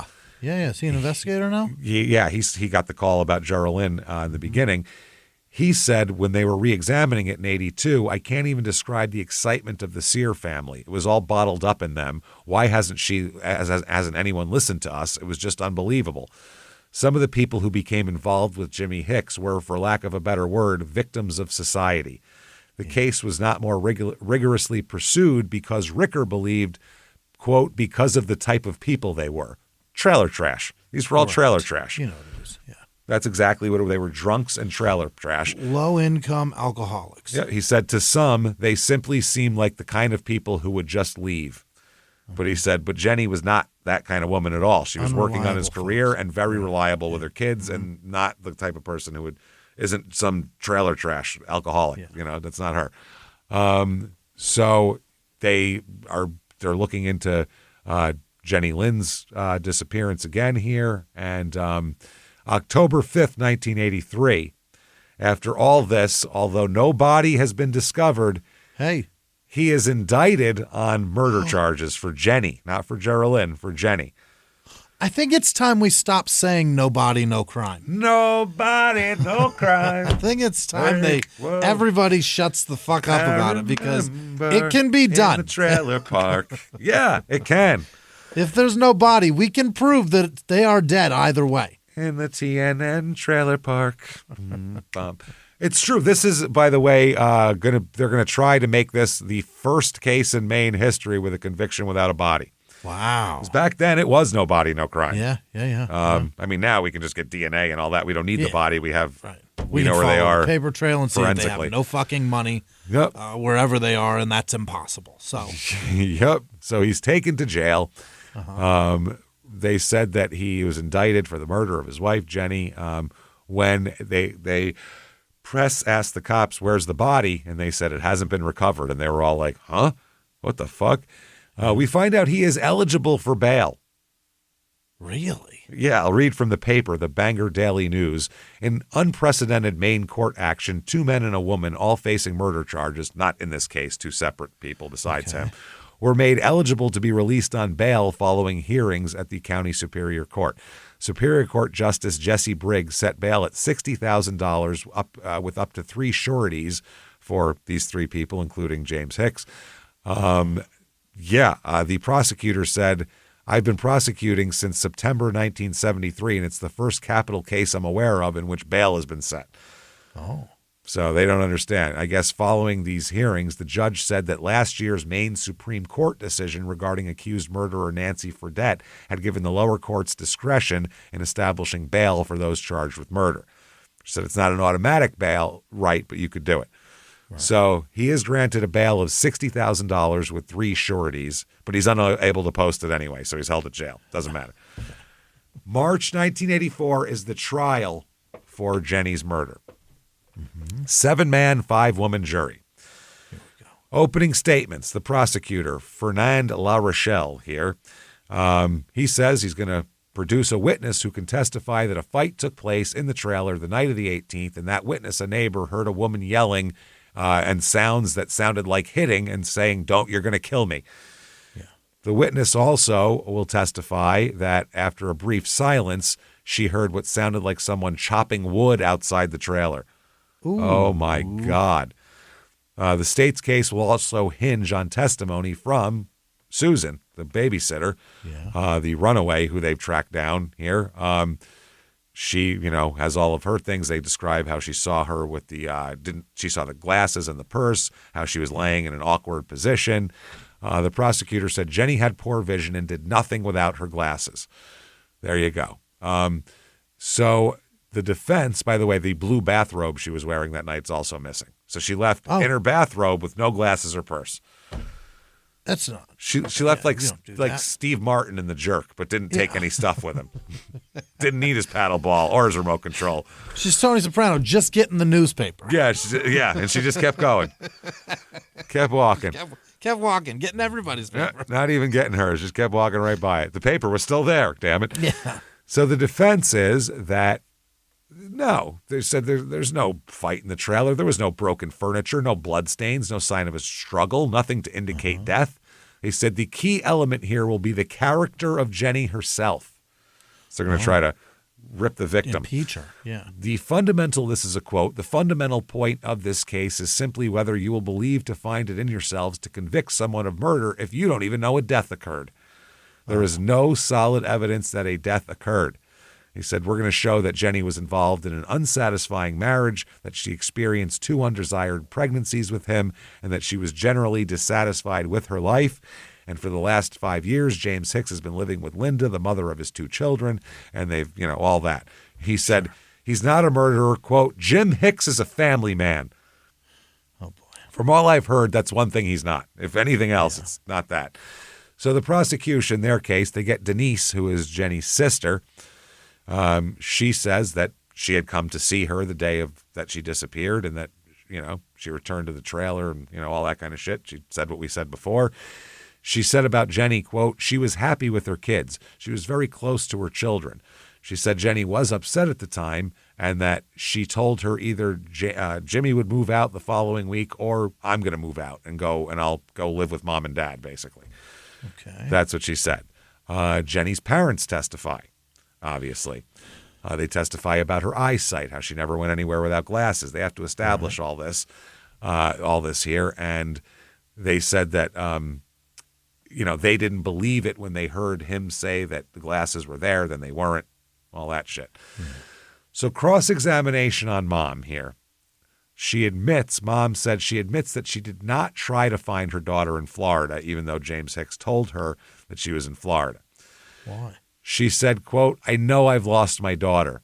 I'm not out for revenge. I just want to know where my daughter's body is. Because they said, what is your feelings toward the defendant? And she said, not out for revenge. I just want to bury my child. Just give me closure. I'd like to have a funeral, Yeah. That'd be nice. When asked by the defense attorney why she hadn't informed police of James Hicks's claims that he had seen Jenny, she responded, the police didn't do anything from the beginning. So it was pointless to ask them, basically. Mm-hmm. Dumb. She said that when James first told her of the disappearance, he said, I'll find her. She'll have some explaining to do or I'll kill her. That was his quote to mom. Now, they said also, they said, you said in your letter to the state that she was dissatisfied with her marriage and her life and that she could have committed suicide. She could still be alive. You said in your letter, you don't know what happened. And she said, quote, I just wanted them to come out and investigate. I wrote it to cover any possibility. But they're using it like, if you didn't even think she's dead, why should the jury think she's dead? You're her mom. Right. You know what I mean? Yeah. Then they get Susan up on the stand, and she testifies, the babysitter, that she found that Jenny in that weird position on the love seat. James had told her his wife was asleep, and that both Jimmy and Jenny had disappeared sometime the following morning, leaving her new eyeglasses and her pocketbook behind in the trailer. And the pocketbook reportedly contained credit cards and Jenny's driver's license as well. Mm-hmm, mm-hmm. Wayne, the friend, Wayne Elston there, the neighbor, said that Hicks told him one time that he had heard from Jenny and that she was in Newport.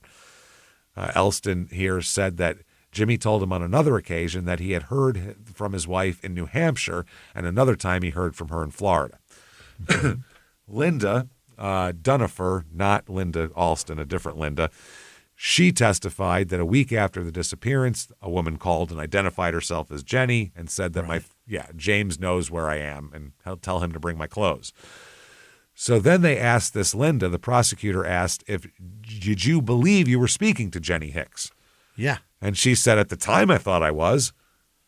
I mean, before there was a murder trial and all. But now I don't, obviously. Yeah. She said, the only impression I got was she was kind of irritated with me because I kept pumping her for information and she couldn't get off the phone fast enough. Yeah. So we don't know who that call was from, though. She said she called mutual friend, the other Linda. So both Lindas were on the phone and told, not a lot of women named Linda anymore. You notice that?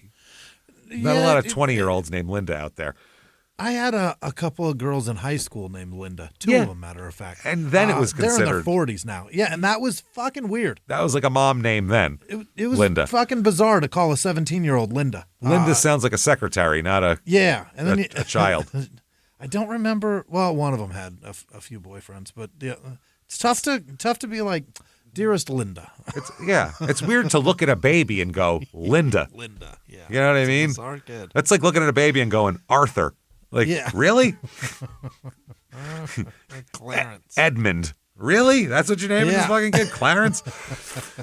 Even Edward is Edward is even weird. Anything with that in it. So, anyway, she said she didn't relay the information to James or any other member of the family about the phone call. Yeah. So, Jimmy takes the stand. Here we go. Yeah, I mean, I don't even know if this is smart. I was going to say it. I don't even know if this is smart or not. Because normally you go, they have all this evidence. They don't have a body. Just force them to prove it. Yeah. Force them. Yeah, don't say shit and force them to prove it. I guess that would be the legal strategy anyway.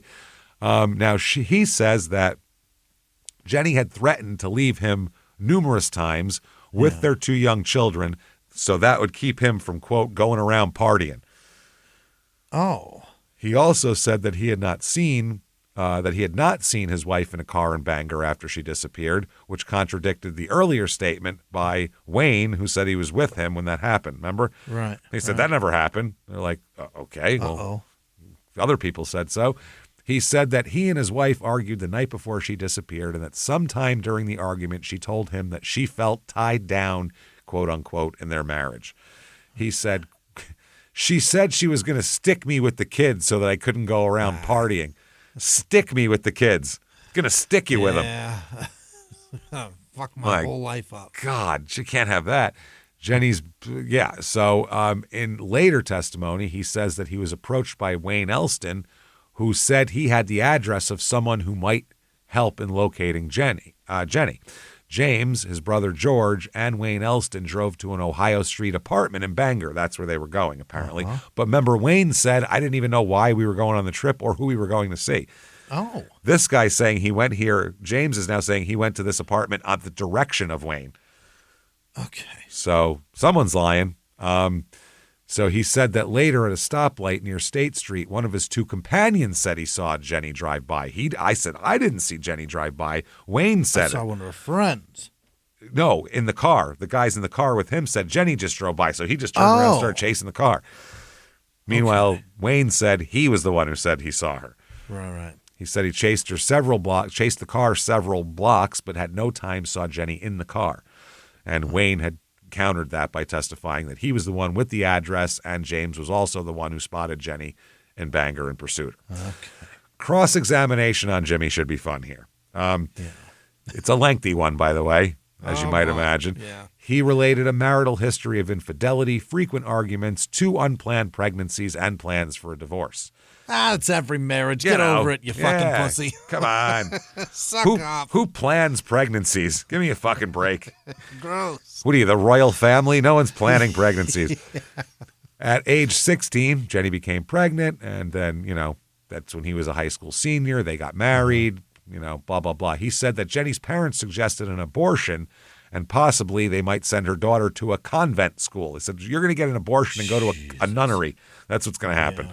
Instead, he took a night job, and Jenny dropped out of school, and they got together. They got married. He said, Jenny and I were both having problems, talking about married life later on.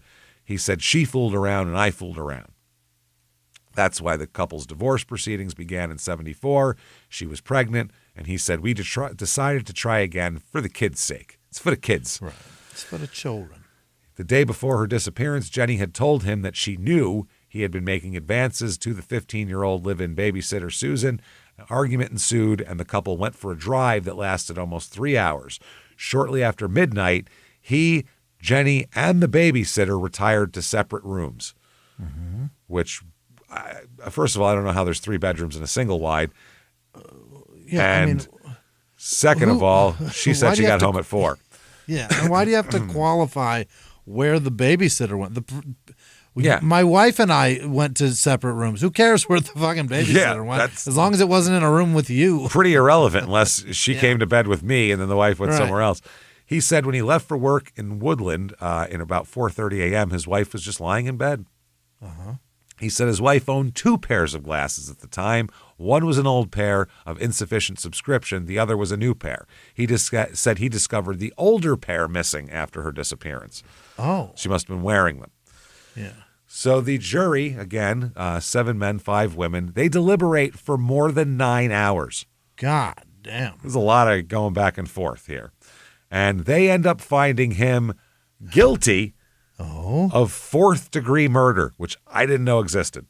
What is that? I think that is you sold someone a hamburger 10 years before they had a heart attack. I believe that's 4th-degree murder. I think 4th-degree murder is I can't. What even, is that? Exactly. It's reckless endangerment essentially. I owned antifreeze and they came in my garage and chugged it. I think it's Maine's version of negligent manslaughter type of deal. Yeah, is what it is. It's a lesser conviction carrying a much lesser prison term than obviously 1st-degree murder or 2nd-degree murder. I guess because the crime occurred in 1977, older Maine statutes will provide James with the opportunity for parole. because it's back then. They found that he was acting with reckless intent in causing his wife's death. That's fourth-degree murder. Now, reactions to the verdict here. The defense attorney said, quote, "I will say I was somewhat surprised at the verdict." He said, "We'll definitely appeal and all that." And, he felt that it was an unusual case and a difficult one to defend. He said, they said, is this a difficult case to defend? And he said, that would be a mild assessment. It's difficult. I just found out about fourth-degree murder. I didn't even know that shit existed. So, and I'm a lawyer. I mean, what are you supposed to know? Jimmy then speaks at his sentencing. Okay. He says, quote, "I am not guilty, but someday it will be proven. I'll accept what the court gives me for now." Oh. They said, "No problem, Chief. Yeah. You, sir, may fuck off. 10 years in prison." Okay. That's all he gets. Yeah, 10 years to free yourself. Yep. It's the maximum that can be imposed for the crime of fourth-degree homicide. Not bad. He's available for parole in 5 years. Whoa. Or eligible for parole, taking into account the 6 months he spent in county jail. I guess if you murder somebody in Maine, just make sure it's muddy. Well, make sure it's 1977 when you do it. And yeah.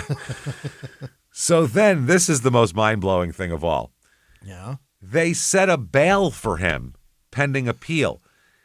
The bail is for $30,000 and 2 sureties. His bail, when he was just accused of murder, before he was actually convicted of it, was $60,000 and 3 sureties. This is 30 and 2. Well, that's because it was the possibility that he was a first-degree murderer. Could have been a first-degree guy. Now he's only a 4th degree, so. Wow. Yeah. The sentence, the defense attorney said about the sentence, "I wasn't surprised by it, but I thought there was room for latitude because of the exemplary nature of his record." Exemplary, right? He's got DUIs and banging chicks all over the place. He's not a great guy. So he's going to prison. But this is the thing. This whole thing didn't start out looking to convict him for Jenny Hicks's death. Do we remember how this started? Yeah. Geraldine fucking Towers. What about her? Where's she at? That's the point. Imagine you're their parents. You do this whole investigation, and the guy that connects this to that ends up being convicted for something totally different. And they're like, "What about our daughter?" And we got nothing. Yeah. We got Ugats on this guy. So anyway, they said that the case is still open. Investigators are stymied. The state police lieutenant said, "It's just one of those things where we hope something will break. We hope something will break. We did 2 cases simultaneously. We ran dead end on Geraldine Towers and went ahead on Jenny Hicks." Holy shit. That is remarkable. They said that the Geraldine Towers case has been gathering dust. This guy said, "We felt we exhausted everything we could do on it when we had the Hicks case. We really had nothing that could develop on the thing." Fuck. Dead ends other than, "I think I saw him that night." Now, if he just stares at you and doesn't give you an answer, you're done. You got nothing to go on. What are you going to do? You don't have proof. You don't have any kind of evidence. And you have a person who thinks they saw him that night, and he just won't confirm or deny that. Won't even talk about it. He might have fucked her in the bathroom, is what he says. So maybe. Yeah, I can't remember. Yeah. So anyway, they just thought it was very odd, this whole thing. They said that he said, just to take off and leave kids, that's an unusual occurrence where a woman would desert her children like that. Sure. So they don't expect that Geraldine ran away too. They said, though, they're still on the case, and if the smallest whisper comes up, we'll jump on it. Now, her parents, though, believe she's dead. They think she's dead by now. They said, quote, this is mom, quote, "Of course nobody expects to ever see her again. Anybody who knew her knew that the first week, that she wasn't going to run away from her kids. She was excited to see them that night." Yeah. This couple still lives in Newport, but they say her son, who was 17 when his mom disappeared, is now 20 and finishing a 2-year stint with the U.S. Army. Her second son is 18 and her daughter's 15, and they're going to high school and doing all that. They said last spring their daughter moved into the section of the house where Jerry had lived. Jerry's belongings, everything she left behind, was moved to a storage area.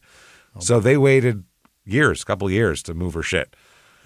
The mom said that the family hasn't spoken to a police officer about the case in more than 2 years. Said, quote, "We haven't heard anything, not a word, not a thing." So basically they did the initial investigation and then they left Geraldine behind and just went down the Jenny track. Yeah. They said the family doesn't talk about her very often, but she thinks about her very often. Mom said there's always something. You go to bed at night and you think about the girl. You don't have any hope. In fact, I don't have any hope, but you still think about her all the time. Now, August 7th into August 8th here, 2 different days of newspaper articles. Is Jimmy going to be a groom? What? Yeah. Okay. Article. State asks convicted man to admit slain wife's death is the headline in this article. This is this is the most circular argument anyone's ever going to have. Yeah. It's awesome. Okay. He's sentenced to 10 years in jail, but he is still technically married. He found that out when he recently applied at the town office near his hometown in Carmel there for a license to remarry. The official said, you can't get a license because you're never divorced. You're already married. And even though he is convicted for her murder, there is no death certificate for Jenny. Oh. Which is crazy. The only way he can get a license is to sign a statement admitting that his wife is dead. All right. So basically, the state has convicted him of murder and then said, you can't marry this other person because we don't know that she's dead, even though the state convicted him of murdering her. Right. So you better be pretty sure she's fucking dead. Yeah, let's get a death certificate for that family. Not that I give a shit whether this guy's allowed to get married or not, but right. I'm a person that lack of logic drives my brain crazy. Yeah, that's stupid. You as a state can't say, well, she could still be alive. You got to divorce her, say she's dead when you convicted him of killing her. Are they trying to get him to admit it? Is that all it is? Yes. That's part of it. That's a shit way to do it. Hicks said in a recent letter to the newspaper that if the state convicted him, that should be proof enough he's no longer married. Yeah. He said, no matter what, I know I had nothing whatsoever to do with my wife's disappearance. The state, not me, says she's deceased. The state, not me, should issue the appropriate documents of their convictions or set me free if she's alive. Yeah. What the fuck here? Now, he's appealed his conviction and everything else like that. His lawyer, Jimmy's lawyer, said that he shouldn't be forced to sign a statement acknowledging his wife's death. He said it would be a direct conflict to his moral beliefs.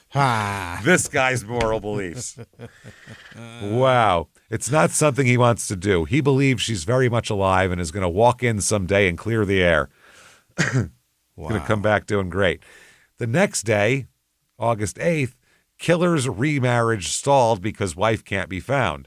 Uh-huh. So they're talking about he can't be found, and while in state prison, he's decided to marry Linda, a woman he's been living with for the last 5 years. She can't get a license. He's got to sign papers. It's crazy. The whole thing's crazy. They said if they prosecuted for bigamy, they would have so much egg on their face it would be an embarrassment. Yeah.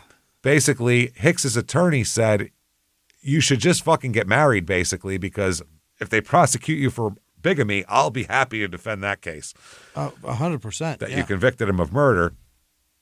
And yeah, he said, I know I had nothing to do with her disappearance, though. So he and Linda, though, have been living together since 1978. The couple said that Jenny's disappearance created problems for their marriage plans.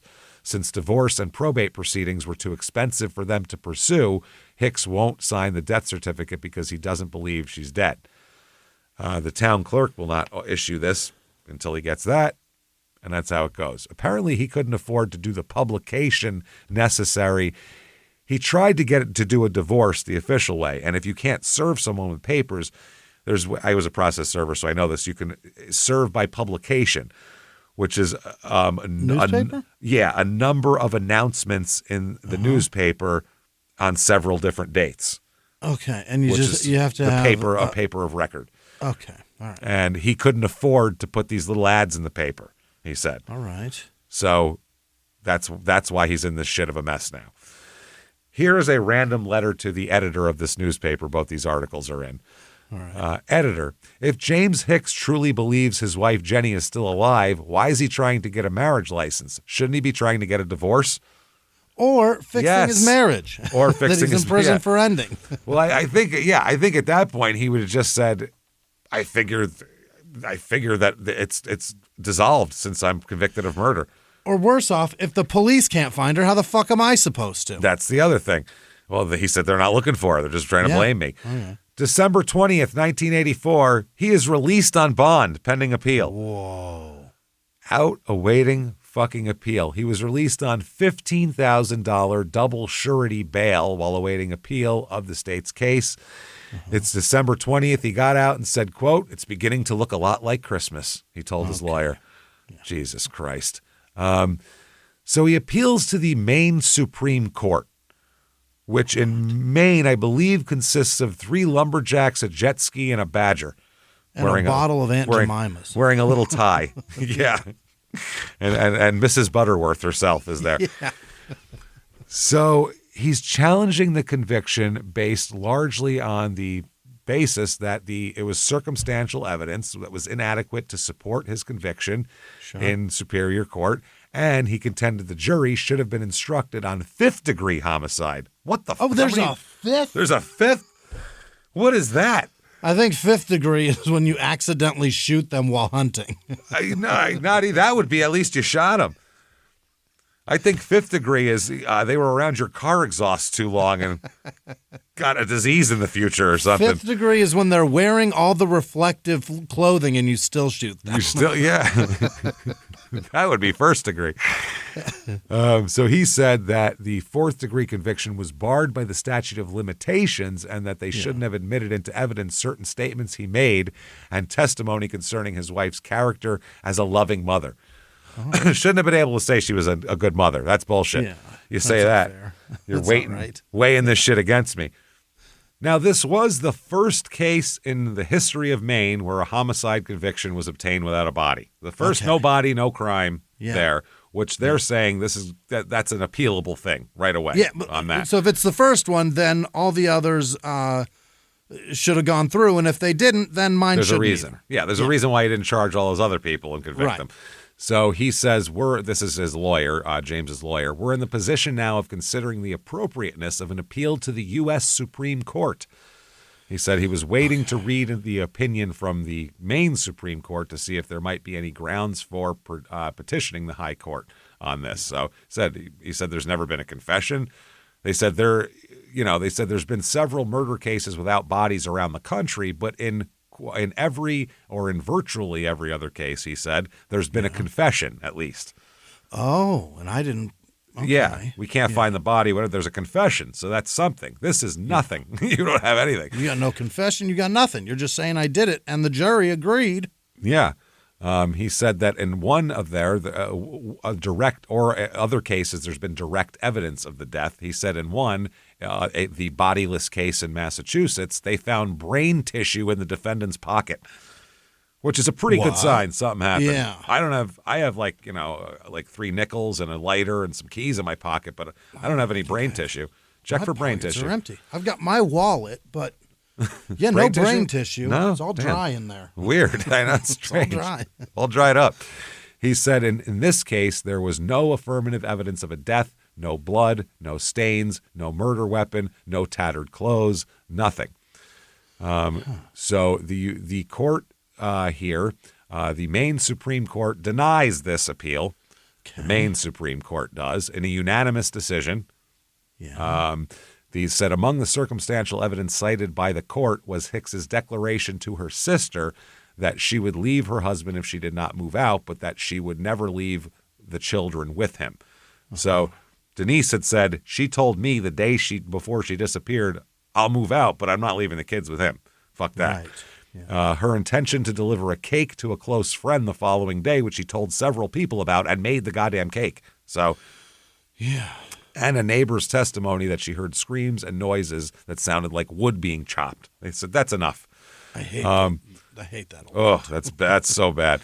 The court said the jury could have concluded that Hicks killed his wife, put her hair over her face to conceal her injuries, dragged her out of the trailer, and disposed of the body somewhere in the many miles he traveled to work in Woodland, and that he inadvertently left her glasses and purse behind in a rush to accomplish these ends. Mm-hmm. The evidence could adequately have supported the higher charge of intentional or knowing homicide, the court said. They said the evidence is actually higher than what the jury convicted on. Yeah. They said the several classes of homicide which were available to the prosecutors at the time of the disappearance were eliminated in revisions of the Maine criminal code. So there is no more 4th and 5th degree murder. Now it's manslaughter and intentional. First and second. Yeah.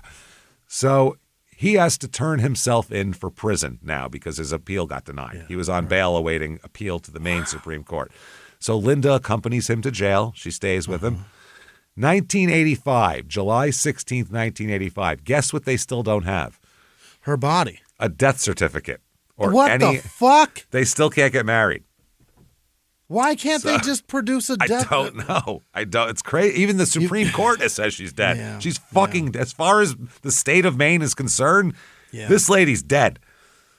Super fucking dead. So this article says Linda Marquise is waiting for a special piece of paper to be delivered so that someday soon she can become Linda Hicks. The dream of becoming Linda Hicks. She said she's patient, and they call her the patient and persevering fiance of James Hicks. Linda said on Monday that she called the state office earlier that day and spoke to a secretary in the criminal division about the death certificate. Linda said she said that they would issue one this week. Oh. I said I would like to have it in writing because I believe it when I'll see it. And she said, well, you'll get it sometime this week. I hope I can hold them to their word. If not, they'll hear from me again. Yeah. So, yeah, they've been unable to get married, obviously. She said she's not been able to visit Jim Hicks, but has spoken to him twice since his incarceration and hoped to visit him in prison in the next week because he was getting transferred from jail to prison, too. Yeah. She said she expected they would be married in the near future. She said, we'll be patient a little while longer.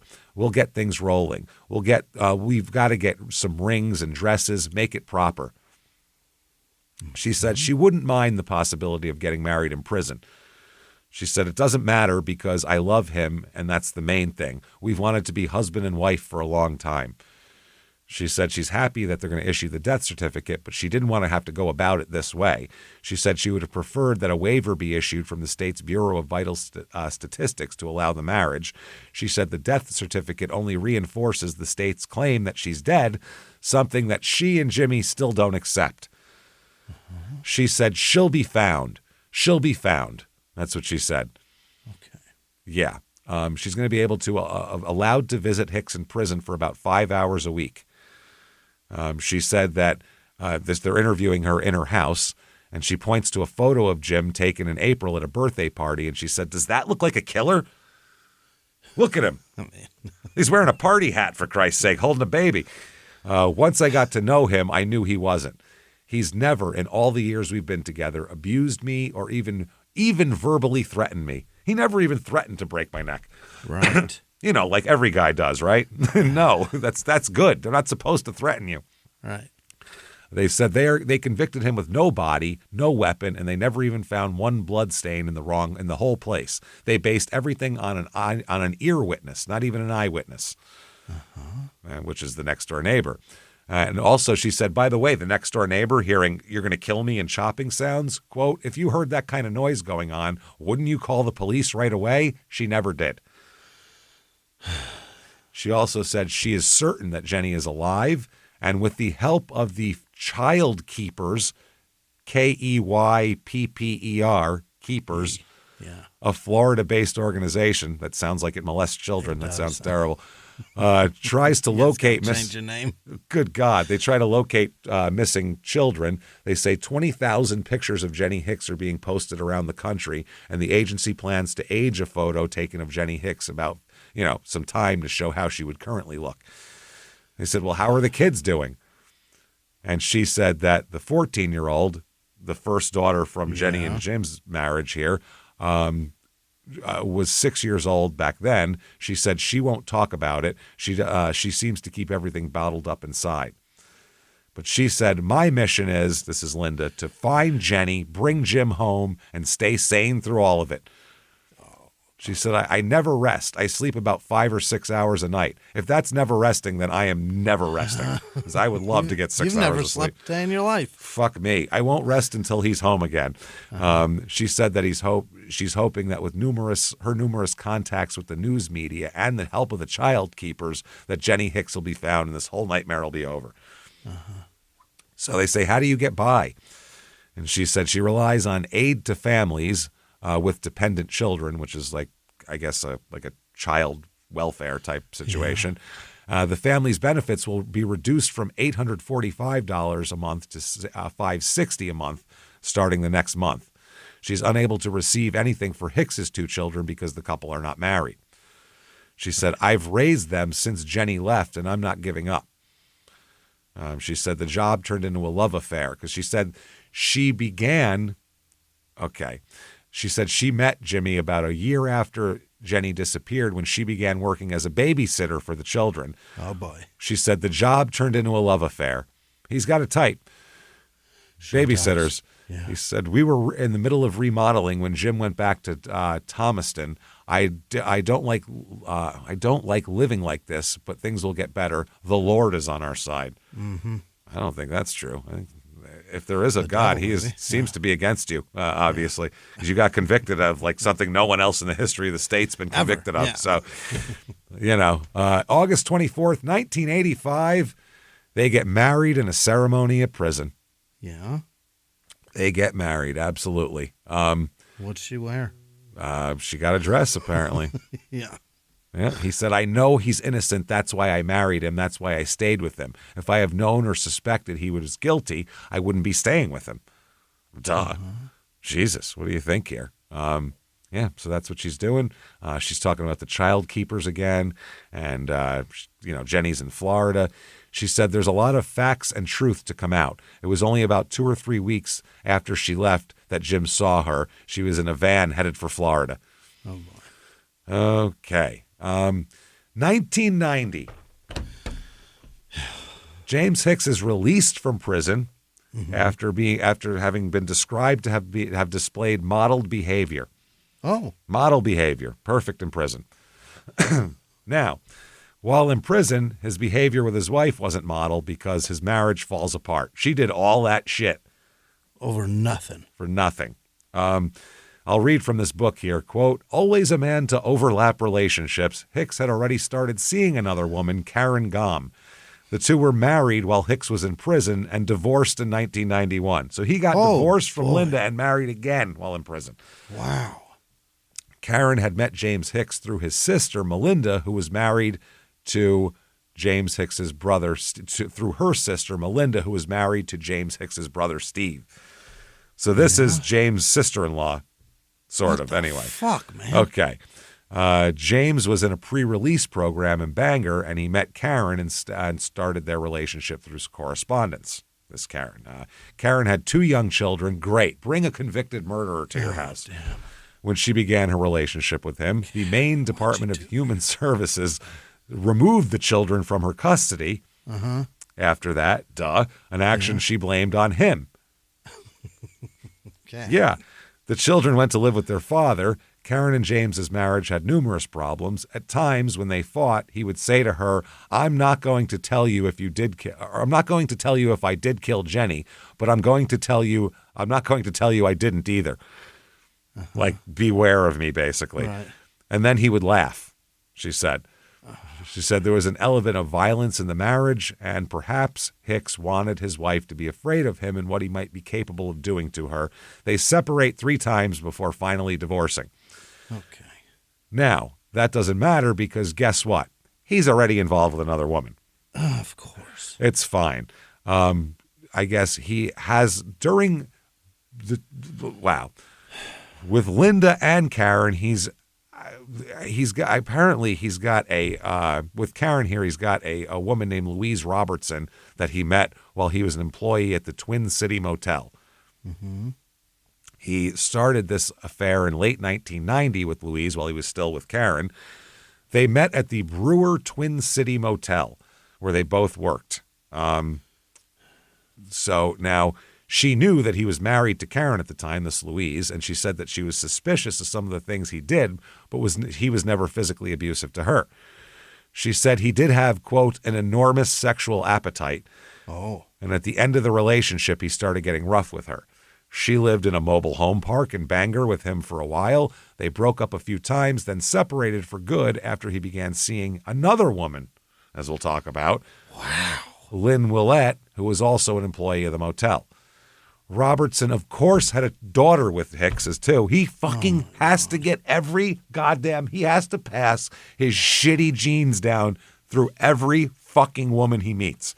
Imagine it's a man's world. How do you do this? And convince some raw dog and no control for children at all. Just dump them. All these women think they're going to be with him for the rest of their lives. Yeah. But he's always got his dick in somebody else. Idiot. He did not acknowledge, by the way, that the child was even his until he was forced to take a blood test by the court, which came up positive for paternity, of course. Obviously. Yeah. This relationship with him lasts about 4 years, from about 90 to 94, on and off. Now, he told her about Jenny. This is what he told this girl. Yeah. That's between me and God. Which is not what you want to hear from a guy. What happened to your wife that you got convicted of murdering? That's between me and God. Oh, okay. I'll be packing my shit now. He did tell her he had another daughter in Bangor who had been molested and murdered. Oh, really? He said somebody molested and murdered his daughter. Don't know. He showed her a photograph of some girls in a Bangor school and said the girl in question would have been born between 83 and 84 and died in 89 or 90. She also stated that Hicks was a petty thief. He was always stealing supplies and items from vending machines, and that he became paranoid at the sight of blood. Interesting. Oh. Weird. So they interviewed both Louise Robertson and Karen Grom, Hicks, I guess, because they're married, in the 90s, because they were continuing their investigation of James. Linda, his ex-wife, was present at one of the police interviews with Karen Hicks. She was also present at one of the interviews with Louise Robertson. She was present because she had become afraid of James and had developed relationships with some of the other women in his life. And Linda had finally come to believe that he actually did kill Jenny.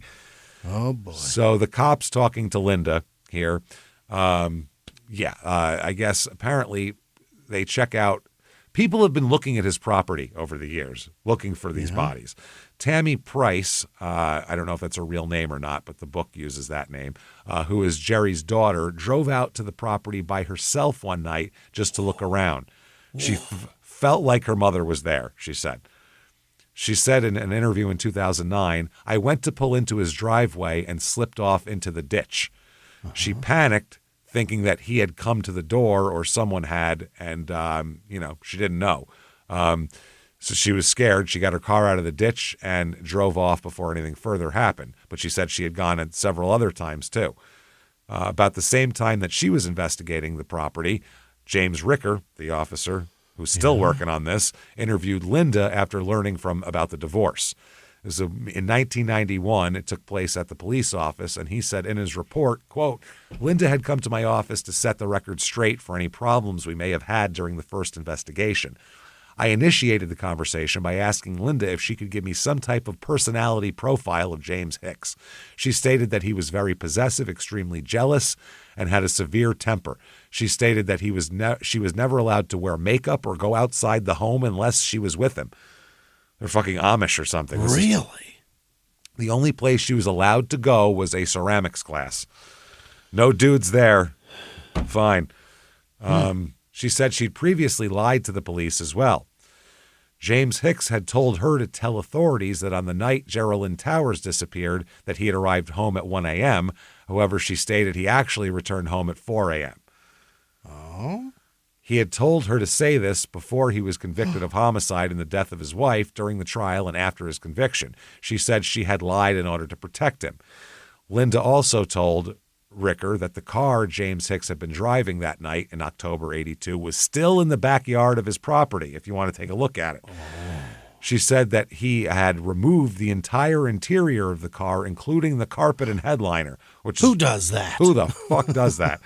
Unless you're restoring the whole fucking car. Yeah, or you've had a Pulp Fiction accident in there. Yeah. You shoot Marvin in the face by accident, that'll happen. According to Linda, the car had been, as far as she knew, still running when he drove it to the rear of their property and stripped it. So why would that happen? It was fine, yeah. 1994. This is Lynn Ann Willett, another woman, 39 years old, born in Bangor. Parents, Jane and Vincent Hinks. Her Her sister describes Linda as someone you could rely on to fix a kitchen sink and maintain a gorgeous garden. Oh. They said she could do anything she put her mind to, type of thing. She does a lot of different things. She's a real man. She's an artist who was accepted into Disney's cartoon school in Florida. Nice. But turned it down to get married after graduating high school. Okay. Marriage was short-lived. Then she joined the Army, as most artists do. I need her around my house. She sounds amazing. She can get some shit done, I feel like. She became a machine operator of heavy equipment in Oklahoma after the Army. She received an honorable discharge and eventually returned home to Maine after working as a paramedic in California and living in North Carolina with a husband that she divorced. She's fucking incredible. She's awesome. She was married and divorced twice, which was actually 4 times, somebody said. They said Lynn was always getting involved with men who wanted to protect her. She hated that. Her marriages always ended on good terms, but she was always the one who left. She had a strong need to be her own person. So, 1994, she applies for a job at the Twin City Motel in Brewer, Maine. Remember that place? Yeah, he worked there. Well, he works there. He is the maintenance supervisor, and he interviews her and hired her to work with him doing maintenance. So, he also moves in with her, of course. Of course he does. As you do. So they worked together at the motel throughout 1995. They had a pit bull named Felon. That's what they got it together, and he named it Felon. All right. And a bunch of other dogs and other animals as well. Yeah. They shared an apartment that was located behind 2 others in a 2-story house. It faced the Penobscot River with a few hundred yards of business and industrial property in between. That's where they lived. Autumn of 1994, Linda granted permission to James Ricker, who's now the police chief in Newport, by the way. He's gone from officer to chief. He has done his job well. Fuck yeah. Well, he got a conviction on a no-body case. That's a hero. Gives him permission to remove the 1973 Plymouth from the property. She turned over the car to him, and the crime lab here, isn't going to be able to obtain evidence from a car so many years after the incident. It was what a crime lab guy told him. Yeah. So he asked her, can you think of anything else? Then there's Vance Tibbetts and Jean Worthley, who are the brother and sister of Geraldine Towers. They contacted the Newport Police Department. They did that in February 94. Vance Tibbetts said while serving time as a convicted felon for attempted murder in Maine State Prison, he'd met with fellow inmate James Hicks to try to determine if Hicks killed his sister. Oh. The warden and assistant warden were, according to Tibbetts, present at the meeting. This wasn't like in the cafeteria or whatever. This was in an actual office in a meeting. Apparently, Tibbetts had said that among other questions, he specifically asked Jim if he had killed Geraldine. Hicks, Tibbetts alleged, told him that Geraldine had left the Gateway Lounge that night with a truck driver, which is his standard answer. These women can't resist the vibrations of the 18-wheeler. They have to get in there. That diesel, it just, goddamn. Whoa. He then refused to answer any more questions or submit to a lie detector exam and asked to leave the room. Mm-hmm. And they can't hold him. I mean, Yeah. Subsequent records state that Tibbetts had contacted the deputy warden requesting the meeting with Hicks, though it was granted. And, they said Hicks acted extremely nervous. Even with all the prison personnel and prison guards present, he wouldn't look Vance Tibbetts in the eye. Okay. So just she left with a trucker. Yeah. Linda also says Jimmy contacted her and told her that missing girl in Newport, her brother called Karen and was asking all kinds of questions. Oh. Karen is the one before Linda. Yeah. Or before. After Linda. Yes. Yeah. So, okay. Jesus Christ, so many Lindas. He said that they are trying to put me back in jail. The two of them talked about what time Hicks had gotten home that night in 1982. Hicks insisted that she knew he had been home at 1 a.m. She told him that it had been 4 a.m. She told Ricker she was afraid that Jimmy might do something to hurt her because he thinks that she has this evidence that'll put him away. Yeah. Yet in 1982, Hicks had once stated he woke up at the campground at 3:50 on the morning of the disappearance. Remember? Yeah.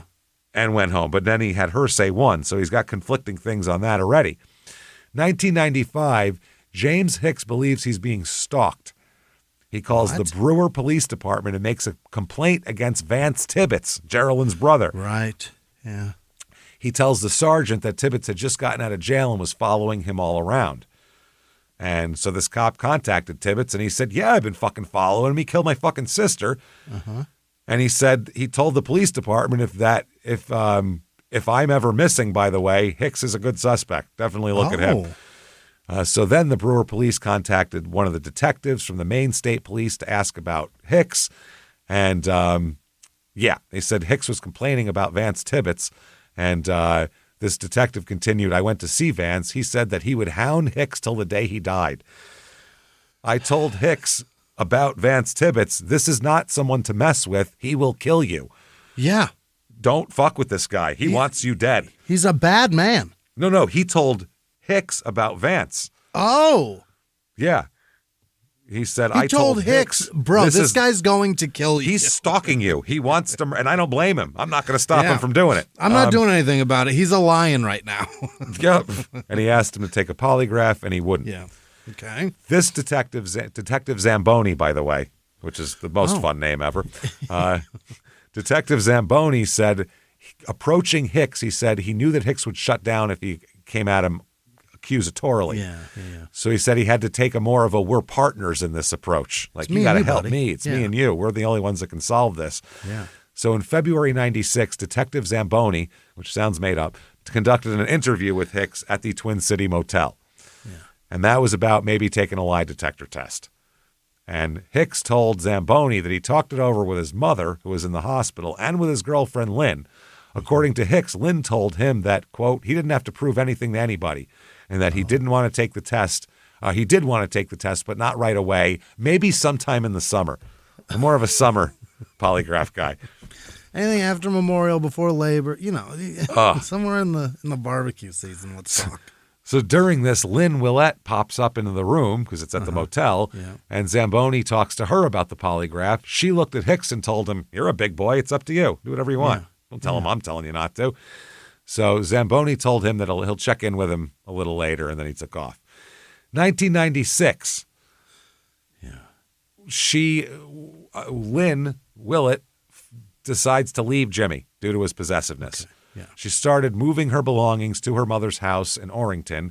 She took her dog there after building her a safe enclosure and stayed with her mother while continuing to move out of the apartment. Yeah. She had her own car, a blue 88 Toyota Tercel, and James Hicks was driving a red Chevy Blazer. Yeah. May 26, 1996, on a Sunday, James calls the Brewer Police Department and reports Lynn Willett missing. What? He told them that Lynn had failed to show up for a family cookout that day and hadn't been seen since Saturday. He told the police that although they had split up, he and Lynn had left the motel together at about noon the previous day and gone to the apartment on South Main Street. He said they had sexual relations, spent the afternoon together, and had eaten sandwiches from the nearby Big Apple store. They had gone shopping and for a long drive in the country. Then that night after the drive, he had let Lynn off at their apartment, and she had gotten into her car and drove away, but never made it to her mother's house. He says, I don't know what happened to her. I didn't do anything to her. He said she'd been depressed and insinuated more than once that she might have been suicidal. Oh, boy. Although Lynn's writings, because she was taking a class and doing a lot of writing, indicate she may have been despondent over the previous months. Her decision to move away from Hicks and to keep her dogs have indicated that she was probably resolving some of these issues. He describes her multiple tattoos, a green heart on her shoulder, a green chain going down her chest, and a green and pink flower on her wrist. Neighbors interviewed the following days said they had seen Hicks exit his red Blazer and enter the apartment alone on May 25th, shortly after he punched out of work. They never saw Lynn Willett arrive, which is what he said. They spent the whole day together, which is interesting. They also said they saw Hicks's vehicle between noon and 1 o'clock, and they had to. The guy said he had to make a telephone call and asked Hicks if she could use his phone. He said she could. Police searched the area extensively for any sign of her vehicle. They can't find it. They even searched back roads and gravel pits, everything. They did air searches. Friday, May 31st, her car was found locked and parked in a back row of Dysart's truck stop in Herman, just off the I-95 and Route 2, her car. Yep. So they recovered her car. When they did, Hicks asked what was in it. Yeah. And he said nothing. And Hicks said, no, there should have been stuff in there. There should have been this stuff and that stuff. Something, yeah. He stated at that point, well, yeah, she clearly ran off with a truck driver. Oh. And they keep leaving me for these guys. She's at a truck stop. She parked her car and said, I'm leaving my life behind for this 18-wheeler. You know what me and truck drivers have in common? Everything but the career. And they find a man with the career, and every goddamn time.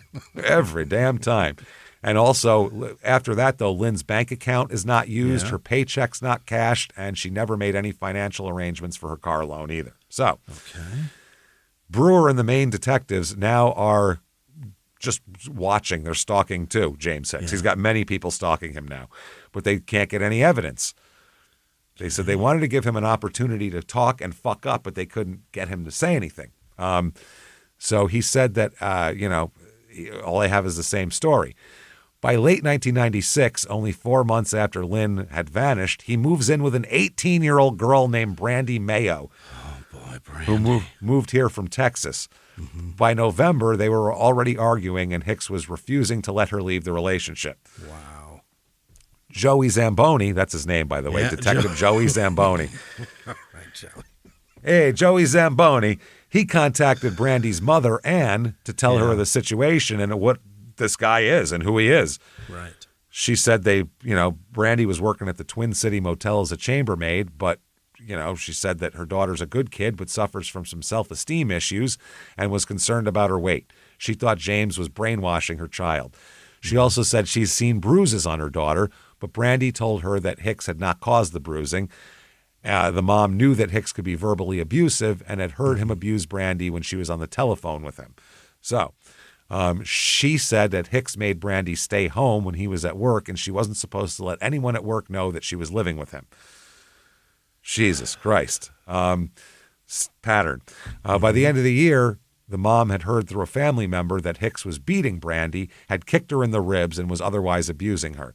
That family member talked to Joey Zamboni. She informed him that Brandy was only allowed to call at certain times and that Hicks, while drunk, had taken Brandy to a certain location and told her, this is where I took the girls and this is where they still are. But then later denied it when he was sober. Okay. He met with Brandy, Zamboni does, to try to warn her, but he said, I got nothing. So I got the Brewer PD to pick her up. She filed a complaint. Hicks is going crazy, but he can't stay away. There's just a lot of pressure on the guy. It's pressure, but it's friendly pressure. It's strange pressure. He said that he compared Hicks to a moth that couldn't stay away from the flame. Okay. Now, Brandy stayed with Hicks and became pregnant the following year. Nice. The Maine Department of Human Services removed the baby girl. Oh, really? Oh, yeah, because of Hicks. The state from her custody, like afterwards. From her, not from her body. You can't have this ever. The state, through DNA testing, proved that Hicks was the baby's child, was the baby's father, even though he denied it. The baby was placed in foster care.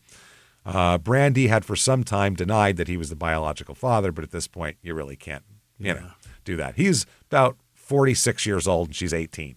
What the fuck, man? He then married Brandy in November 1998. They resided in a motel for a while. Nice. Then they moved to First Street in Bangor, just off Route 2, for a brief period. Then they had another child, a son. Class. Fucking class. And they moved to Texas to avoid having the Maine Department of Human Services remove the child from his custody. Psychological evaluation, by the way, for the child care stuff, diagnosed Hicks as having disruptive psychotic behavior and probable delusions of persecution. He was angry, resentful, prone to hostility, and projects blame onto others. He's likely to feel that he had gotten a raw deal and have periods of overly paranoid behavior. He was judged to be a recluse, or to be reclusive, probably shy, an introvert, unlikely to seek treatment, and unlikely to cooperate in any treatment he might receive. All right. So, the state of Texas, alerted to the events in Maine, brought permanent removal case against Brandy and James that went to trial in April of 2000. State of Texas requested that Joey Zamboni provide testimony about James's background and criminal investigations regarding him. So they yanked that kid away. Good Lord. June 1999, Texas. June Elizabeth Moss, 67 years old, lived in Lubbock, Texas. She needed work done on her home and called a contractor. He and his workers, one of them, James Hicks, painted the exterior of her house. She wanted additional work done, noted that Jimmy was a good worker, and asked him if he did work on the side. He said he did on weekends. They reached an agreement, yada, yada, yada. She paid him $100 for the completed work and agreed to pay him $750 to paint her inside walls and $250 to lay tile in 2 bathrooms. So he painted one or both of the bathrooms and some cabinets. Then she had a family illness, had to stop it for a while here. Just after the custody trial, when he lost his son, she called him again to finish. This was April 8th and 9th, 2000, to finish the work. He arrived at the house. There was some back and forth about you have to give me the money ahead of time so I can get the supplies, whatever. He goes and ends up going and picking up the paint for the house. He supposedly also bought the tile, but told her that it would not be delivered until Monday. He returns to the Moss household, June Moss, her household, backed his van up to the garage door and unloaded the paint. She noticed that he was drinking beer. Oh. He asked if she minded, and she told him that she didn't want him drinking in her house. He told her that even though he wasted most of the day running around for supplies, he'd start right away. She went in the house and sat down, heard the front door open and close. He brings in a blue bag. He comes over, stands in front of her, and he's holding a gun in his right hand. Oh. And says, "This is real. I'm not going to fucking work for you anymore." All right, just leave then. Yeah. She said his whole personality changed. He was red in the face and angry. Jim made me give him my glasses. Jim was talking very loud, so you can't see. Yeah. And he's usually soft-spoken. I tried to stand up, and he pushed me back down in the chair. He then went on a tirade about his life and job. He told me that he wasn't able to see his son anymore because CPS took his baby. Her. Him. Y'all have any fiestas? He said that I'm not going to finish this fucking job. It's taken too long. I should have finished it a month ago, but I've had problems, and you've had problems, but I've got to get out of here. Yeah. She tried to get to the phone, but he grabbed the phone and yanked the wires out of the wall, wrapped the cord around the phone, and placed it on the couch. He then locked all the doors, disconnected the kitchen phone, and ripped out the bedroom phone wires. Oh, boy. He then told her, "I've been married 4 times. I killed my second wife and did 10 years in Maine, and I'm not going back there. I've got to get out of town, out of state, but it takes 4 fucking hours to get out of Texas. I'm not going to kill you because I like you, and besides, in Texas, they put you on death row." Then he grabbed her by the arm and told her, "We're going to the bedroom." She said, "No, I don't want to go in there. Let's stay in here." He yanked her and then fired the gun. Oh, boy. She said, "We walked into the bedroom." Then she was all ready to go. Let's go to the bedroom. Hey, let's go to the bed. I got an idea. We walked into the bedroom and he told me to sit, so I sat down on the bed. Jim wanted to know if I had any money, and I told him that I don't have very much money. Then he asked me about jewelry, and I told him he could have whatever he wanted, just don't kill me. So he ordered her back into the den and asked her if her husband had a German Luger. She told him no, he had gone to war, but not to Germany. He asked if she had a pistol. She told him she didn't. She had some rifles. He asked where they were. She went with him to a front bedroom and pointed to a closet where she kept the guns. Then he sent her back to the den. He came back, locked the front door, and told her to write him a check. She informed him that she had written her last check earlier in the day. So then they're bitching, going back and forth about money. He's looking through her purse and discovered she had recently cashed a check for $200, and he told her that amount should be about what you owe me for the work anyway. Next, he said, "Give me the title to your car." Yeah. So in the end, he asked her to turn it over, so said she needed her glasses back. He took her glasses out and gave it to her.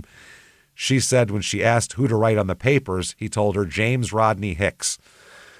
And the two went outside to get the current mileage on the car, and she sat down and finished filling out the title. He then had June write a note to her children. He wanted her to write that she was giving him the car and money and other items of her own volition. He dictated, "Dear Susan and Steve, I'm sorry, but there's nobody to take care of me. I'm giving Jim my car and the washer and dryer." Oh, boy. Oh, man. So at this point, when he told her to sign her note to the children, she signed it June E. Moss, just as she signed everything else that day. And she said that Hicks wouldn't notice that she wouldn't have signed her full name on that she would not have signed her full name on the note to her children. She would have signed it Mom, not June E. Moss. Right. So she did that to tell the kids, basically, in case you killed her. He then started pacing. He took out a beer from his blue bag and a Coca-Cola bottle. He took the top off the 33-ounce soda bottle and told June to drink its contents. She asked him if it was poisonous. He told her it wasn't, and to drink, and he took a drink to prove it. Oh, okay. She said, Jim gave me the bottle and said, drink. I asked him again if it was poison. He said, no, it's cherry cough syrup. I put a bottle of regular in it. I asked him again if he was poison. He said, no, I got it at the dollar store. It's not poison. So she's forced to drink this. She starts spitting some of it out. He yells at her. He then finishes his beer, opens a second, says, hurry up and finish the cough syrup. Jesus Christ. So he then left her in the den, went to the bathroom, and turned the water on.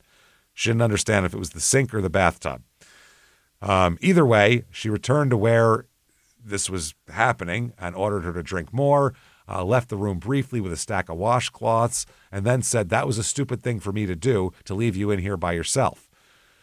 She was able to escape the room when he went to check on the water level in the bathtub. She ran to a neighbor's house. He found her missing, went looking for her, and then got in the van and ran off. Yeah, because he's now caught. Yeah. So they end up finding him, pulling him over. They found a gun, a photograph of June's daughter, and some torn paper. The paper would prove to be the car title, and the weapon was a Daisy CO2 BB gun. Ah! It's a fucking jerk. So they arrest him. They take him to the Lubbock County Jail for processing. Okay. Held on $250,000 bond on aggravated robbery of an elderly person. It's at this point he contacts a TV station in Maine by letter and tells the broadcaster he's got a story to tell him and asked him, do you want to be in the end, middle, or beginning in getting the story? And he said, it will cost you this story. The reporter contacted, said, I don't pay for news stories, and contacted Joey Zamboni about the offer. Yeah. At the same time, he says, okay. He said, I want to tell my story, the entire story. He said he wanted to do it his way and be certain that the whole truth came out. Okay. Brandy files for divorce, by the way, after he's arrested for this. So he's charged in Texas, like we said. He says, listen, I'll tell you everything. I got a deal for you. Oh. He says, I won't do it in Texas. You take me back to Maine and I'll tell you everything you want to know. And they said, about what? He said, you fucking know what I'm talking about. Oh. So he said, won't do it in Texas because I don't trust anyone down there. And he believes if he tells the story in Texas, he'll be left there till he dies. He said he wants to, quote, serve out his sentence in Maine because he doesn't get along with the Hispanics in the Texas jail and his friends and family are unable to visit him. He admitted to robbing June Moss, planned to plead guilty. They said, well, Maine doesn't have an arrest warrant out for you presently. And he said, well, when I tell you what I'm going to tell you, you'll have plenty of arrest warrants. Yeah. And then, so he said, okay. So they go down to interview him, and here we go. He admitted to killing Lynn Willett in their Brewer apartment. Yeah.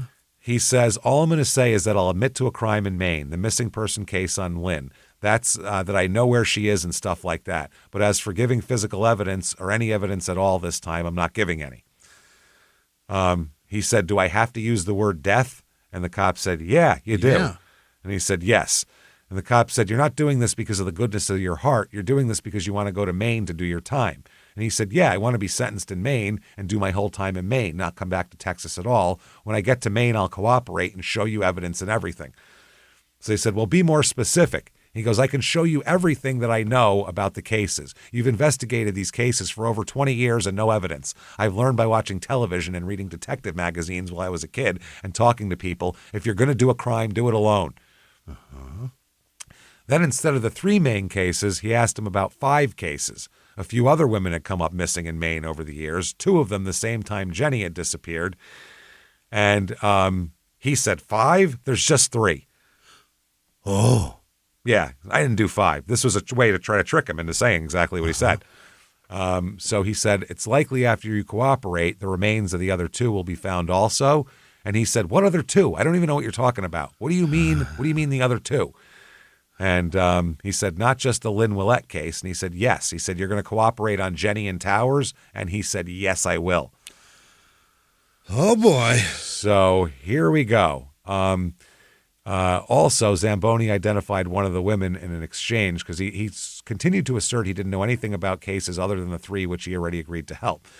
The detective stated that the other 2 were women that were missing in the Newport area. He identified one of the women, Ellen Choate, and the exchange continued. He said, yeah, no, the only thing I know about was what I read in the papers. And they said, you had nothing to do with that. And he said, no. He said, there's another girl, Leslie Spellman, was hitchhiking on Route 2 and found on Mount Desert Island. You had nothing to do with that? And he said, I have enough problems with the women I know, let alone going out and picking up women I don't know. So he said that Lynn died at the apartment and she'd gone there willingly. He said, oh, she picked up some mail that came there, 1 letter from the school and everything. I told her I could bring it to her like that, and she said she'd come get it. I told her that Friday, I think it was Thursday or Friday, and she said she'd pick it up because we're going to be at work Saturday. So she stopped at my house. We talked for a while and then went for a ride and everything, and we came back and everything, and one thing led to another, and I guess I just snapped. Oh, boy. He said the sex was willing, but he said he just snapped. He said Lynn didn't want to get in a fight when her sister got out of work or something to go by like that and see that she was there because she already told Lynn. Lynn had told her sister about my past. So she didn't want her sister to know that she was there, basically. Wendy was so upset, and Lynn figured my past would outweigh hers and get her to forget her problems. Okay. So anyway, he said that he had not actually seen Lynn in the car the day before she died, rather had read about it. Hicks had told Zamboni that he had seen them in the car and even told him where the driver of the car lived. Okay. Hicks also said he didn't remember having ever told Zamboni there being a problem in the motel with a light in one of the rooms, or that he'd gone back to the office, or that Lynn might have forgotten her pocketbook or something else. They said, how did Lynn die? And he said, suffocation. Oh, boy. They said, well, where is she? Or where is everybody? He said, it's at the other end of the Haynesville woods, just before Halton. It's almost in Halton, I guess. I can show you. So, yeah, he demonstrated it's all around Route 2. He said that near a field where I figured the town or somebody has took and made a place where they made a dump for salt and everything, dirt from the winter. It's a place where they dump stuff like that. Mm-hmm. They said, what are we going to find there? And he responded, you'll find a 5-gallon bucket with cement in it. Should have her 2 hands and a head in it. He stated that the bucket would be white, have a cover on it, and be sort of buried. He said, I dropped it over the bank and threw some dirt over on top of it. I didn't have no shovel, so that's why it's only down as deep as whatever dirt they put on it. He also said it would have sunk into the ground a little bit too because it was a little wet. He said, okay, where might they find the remainder of Lynn's body? And he said, I don't know the names. That was Jenny is what he said there. He said, I don't know the names of the roads and everything. He said, well, first place we would probably go would be down Ellsworth Road. And he explains this very, intricate thing here. And he said, you'll find Lynn's torso there, and more precisely her arms and legs. So they said, you hacked her into pieces? And he said, pieces? Well, her legs cut at the joint at the torso. What do you call it? At the hip is what the word you're looking for here. He admitted that he had not taken the time to bury what might have been the remains of Lynn's body. Rather, he put her torso in a heavy-duty garbage bag, and he did with her arms and legs, and dropped it in between 2 rocks. He thought that he had put the knife he'd used under a flat rock in this general area, but he might have actually been thinking of an arm, not the knife. He wasn't sure. Oh, boy. He continued to ask questions. He said how long had Lynn been dead before he cut up the body. And he said, I'm going to say 3 or 4 days, I guess. The blood in her hadn't started drying up yet. He said, well, where did you dismember the body? He said, at the maintenance shop at the motel. As you walk in straight down, you're going to go into a paint room. You go past the bathroom. There's a walkway that goes to the left. It's right there. He put her body, he said that her body had been in a small wall partition for about a day, a paneled partition through which the part of the motel's cooling system passed. He wrapped her body in a blanket, then wrapped plastic around it. And they said, you had a confrontation with her and strangled her, right? And he said, yeah. And he said, with your hands? He said, no, I used, what did I use? You got me on that one. They said, what did I use? He said, you don't remember, but you did strangle her. He said, yeah, I think I had something in my pocket. I'm not sure. They said something like a cord or a rope. He said rope or something like that because I was always playing with ropes and stuff. Okay, that's a scary sign right away. He said, I transported her to the motel. I put her in a wooden box and made for my tools. Yeah. He said he said that he was going to store his own tools because I didn't want the motel owners taking over and thinking that they were theirs. So so into the storage box, he put Lynn's body. Wow. He said her body was intact and clothed. He said that he moved her body one night, late night, after going out to get beer, and that when he cut into her body, there had been so much blood that he blacked out from the sight of it. He said he mixed some cement, put some in a bucket, and placed Lynn's head in it along with her hands and added more cement. Disposed of a bloody blanket in the dumpster at the supermarket in Bangor. Disposed of the bags with Lynn's body parts one day. Then perhaps the next day he took the bucket to the North Halton area. Wow. They imagine hearing that. Imagine. Yeah. Just a scumbag saying that, and you're the first person to hear it. Yeah. Well, he said he took Brandy to the site a couple of times, although he made it clear that Brandy never knew anything about it, but she wasn't lying. Yeah. Geraldine Towers, then they talk about. And he told officers that he talked with Geraldine at the Gateway Lounge the night that she disappeared, and that he bought her her and a few other women drinks. At closing time, they left the Gateway. He said Geraldine was just ahead of him as they walked out. In the parking lot, he had to open his car door via the passenger side door, as the driver's door didn't open from the outside when locked. He said Towers was standing on the sidewalk, and when I unlocked the door, I got out to shut it and asked her if she wanted a ride. She said no, she was going to walk. She started walking toward Flood's store down toward the lake that way, and so I got in the car. So he said he noticed that he was almost out of gas and decided to stop at Flood's to purchase more gas. While he was getting gas, Jerry came out of the store and said, all right, fine, I'll take the ride. Yeah. So he said that they went to Newport swimming hole and parked between the sawmill and the lake. He said they talked for a while. Then he said, quote, for some reason I got in the back to get something or do something. She told him to get back in the front. He thought he had told her, wait a minute or wait a second or something like that. According to Hicks, the next thing I remembered, the next thing I knew, she was strangled and she was dead. I don't remember doing it. Oh, boy.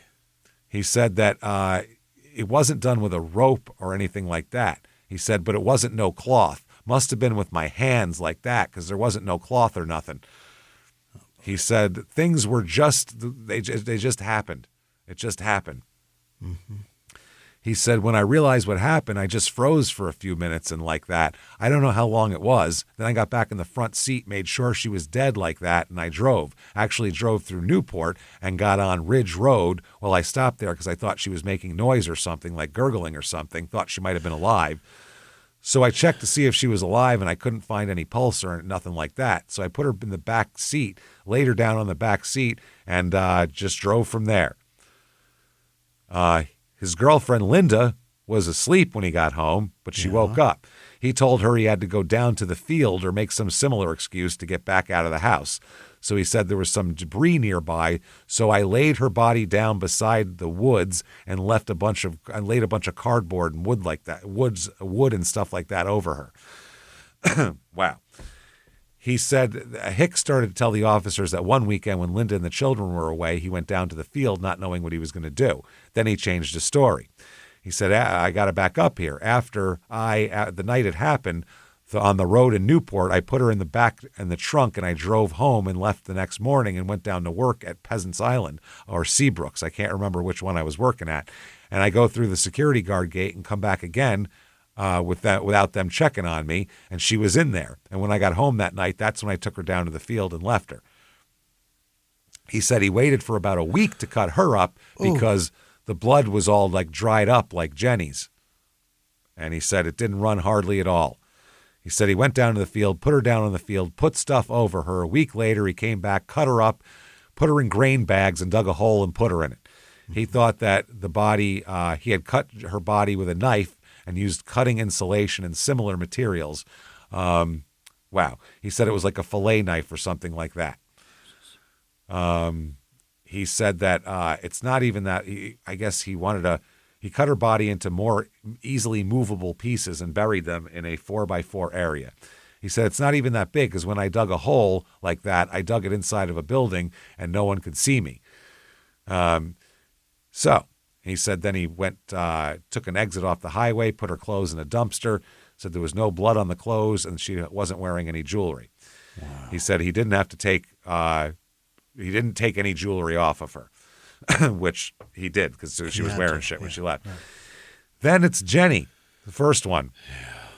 He said that the children were home asleep when their mother died. He said that he also, which is the daughter was at the sister's house. So it's interesting. He said that Susan did come home about 11, the babysitter. She wasn't lying. He said she was drunk, not drunk, but, you know, she'd been drinking and was about half to 3/4 of a sheet in the wind. And he said he talked to her for a short time. She went to bed. And then he said, Jenny was standing, I'm going to say probably 3 feet from me, like at the foot of the bed or on the side of the bed. And I was standing on the other side or the foot of it. And she was standing with her back to me. And then we was like talking, like I said, like that. And the next thing I know, she was lying on the bed and she was strangled. You know who else said shit like this? Jeffrey fucking Dahmer. Then I just don't know what happened. His head was in a pot. I don't know what happened. He's dead, and then he's in the floor of my shower. I don't know. Yep. He said he thinks he used a belt to strangle his wife. Uh-huh. They said, what happened then? He said, now they're all basically the same. It's like, I don't know how it happened. I don't remember exactly. I don't know why. Don't know what I was doing. But within a couple hours, he'd wrapped her in a blanket, and he left for work, left the body in the trunk of his Dodge Charger on the way home from work that day with louvers, I'm sure. Yeah. It would have been July RT, so it's probably early 70s. Yeah, cool one. He said he stopped along the road. He said, all this, he was figuring out what he was going to do. And he said that he drove back and forth to work a couple times with the body in the trunk. Wow. He said it parked it in the car in the driveway. I wouldn't let anyone use it. He still had to figure out what he was doing. He said, now, what did you do with the head and hands? Because he chopped her up. Yeah. And he said, put them in kind of an ice box, put cement in it. And he has a big chest cooler, a Coleman cooler, is what he said. The cooler was white and green.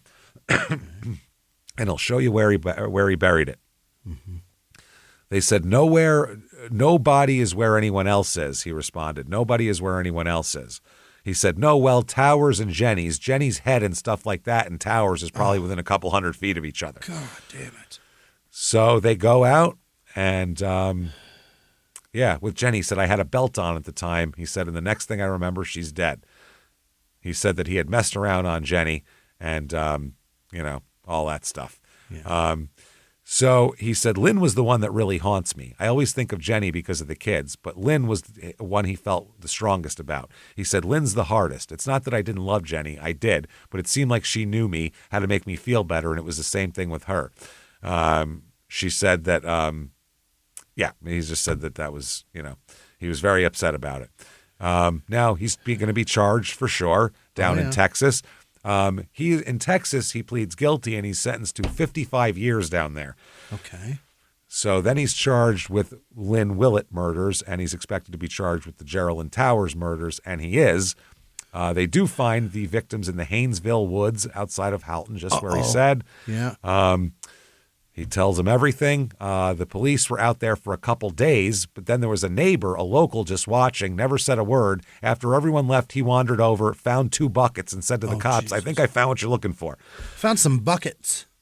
So they looked for more bodies just in case. Yeah, may as well. But they never found anything else. Okay. The bodies are finally ID'd about 10 years later, and he pleads guilty to murdering, dismembering, and scattering the remains of 2 women. Wow.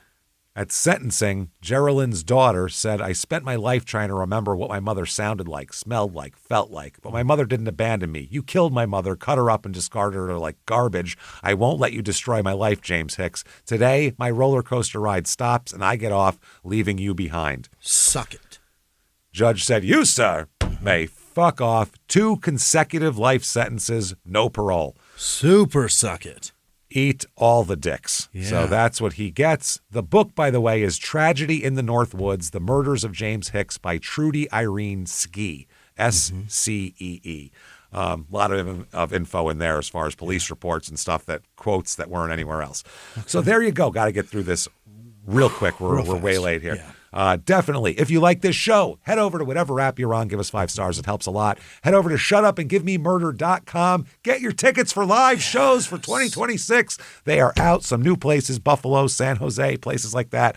Come out and see us, please. Shutupandgivememurder.com. Follow on social media at Smalltown Murder on Instagram, at Small Town Pod on Facebook. You certainly want Patreon, patreon.com/crimeinsports. Anybody $5 a month or above, hundreds of back episodes you get immediately upon subscription. New ones every other week, one Crime and Sports, one Small Town Murder. You get it all. You get all the shows we put out ad-free, and you get a shout-out at the end of the regular show, which is right now. Jimmy, hit me with the names of, patreon.com/crimeinsports, by the way. Hit me with the names of the people who would never, ever dismember us and leave us buried in a field. Jimmy, hit me with them right now. This week's executive producer, Sarah Group A, maybe? Gary Howard is in Olathe, or Olathe? How do they say that? I think it's Olathe. Something like that. Fucking Kansas. Olathe. Assholes. No one knows how you pronounce things. That's where is that. Alana Zemmel, Elena, thank you so much. Andy Frisch celebrating 31 years with Jennifer. Wow. Married. Happy anniversary, you two. Yeah, fuck. rock on. 31 years. They got to be in their fucking 90s, right? I'm sure it was each of their 4th marriages. So right. That's got to be our oldest listeners, right? No, I think so. Jason Bo Basin, thank you. And the fuck you looking at, whoever that is. You guys are the best. Thank you. You motherfucker. That's a fucking answer. You're the best. You're amazing. Other producers this week, Peyton Meadows, Janice Hill, happy hours in Nollins for Thanksgiving. Oh, boy. That's brutal. That's got to be cold, right? He just ordered a new fucking truck. The new trucks, they're so amazing. The over the road truck, they look like old ones, like from the 80s. They're boxy and shit. Okay. And it is so badass. I'm so jealous of it. Cool. I wish I knew how to pull shit with those. Jamie and Chris Metz, Sue Sadie, Sadie. Can't I could probably drive it. That's a great point. Yeah, I could probably drive it, just figuring out where it goes. Not parking this thing. I don't know what to do. Kristen Hooper, Michael Song, Jen Maximchuk, Benda, Maximchuk, Rachel Eicher, Fox 10, Gail McLaughlin, Heather West, Katie Eklund, Fatter Mike, okay. Bridget Erickson, Josh Howard. No, that's Ward. It's just Josh Ward. Melissa Steidel, Monsters with no last name. JP and M, random person. All right. Amethyst Morton, Patty with no last name. Nick Schneider's kid. Do we know Nick Schneider? I don't know. Apparently he's got a kid. He slipped one past the goalie. Good for you, Nick. I'm going to Google him next. Julie Edbon, Smirt Monkey. Kristen Swinehart. Andre Belyakov. Christopher Romero, Squirrely's Bar and Grill, wherever that is. Mitzi M. Rodney Thompson. Dustin with no last name. Melody Harris, Jessica Tront. Woody's mom, Rick with no last name. Jennifer Modral. Andy with no last name. James Stonebarger. Yep, that's right. Randy. No, that's Brandy Brotherton. Holly with no last name. Luke Howard Bath. Maria Hollander. Dana with no last name. Ryan with no last name. Bradley Nussbaum. George Burrows. Samuel Wood. Danielle Tish. Not Daniel Tosh. Dana Sinclair. Ken Seschler. Jessica Bellwood. Erica Brown. Emily Rose Ramsvatan. Kemp. Pamela. Check Patreon. Oh, that's what I made a little note here. Pamela with no last name. Check Patreon. You signed up twice. Make sure you want both of those. Anna with no last name. Mo with no last name. Gigolo Tony, the Ghetto Soul, and the Ghetto Soldiers. Is that somebody that we? It's a doo-wop group from the 50s. They sang around a burning garbage can, I believe. Are they playing Flat Top Tony and the Purple Canoes, somewhere? I believe. That's similar to them. Blake R. Stepper, Kat Marsden, Cute Jelly, gross. Jean Russin, Colton Graybill, Ashley Hilliard, Kevin Kelly, Bobby Rains, Melissa Kamer, whoa, Crystal Hughes, Sversky. Is that real? Oh. Sversky? I don't know. Arlene McGee, Catherine Whitworth, Walter M, Bethany Bolt, Who the fuck is calling me today? Kim with no last name. Christina Cook. Scott Onzorge. Oh. What? Christopher Lutz. Carlos Spicy Wiener. Ozorgs. Yeah, of the owners, Joe. You know those guys. Yeah, we all know.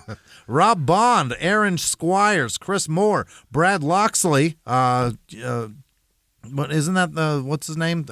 Robin's last name? Oh, it's Of. That's why. Brent, Tyler Young, Brent Bivens, Meshiel, Marcus, Angelina with no last. Angelia? I may have missed the N. Thank you. Jamie Muntz with no last. That is the last name. Emily Heidi, the camo. This is a mess. Zach Shakur, Don with no last name, Philip with no last name, Carrie Joins, I think that's Jones, that's got to be a mistype, Kristen with no last name, Samantha with no last name, Carolyn Emerson, Charlotte Fishwick, LD, Gus Messer, Allie with no last name, Chris with no last name, and obviously all our patrons. You guys are the best. Thank you. Thank you so much, everybody. You fantastic, wonderful bastards. We can't tell you how much we appreciate you. Get those tickets. Keep signing up for Patreon. Keep hanging out with us. And until next week, everybody, It's been our pleasure. Bye.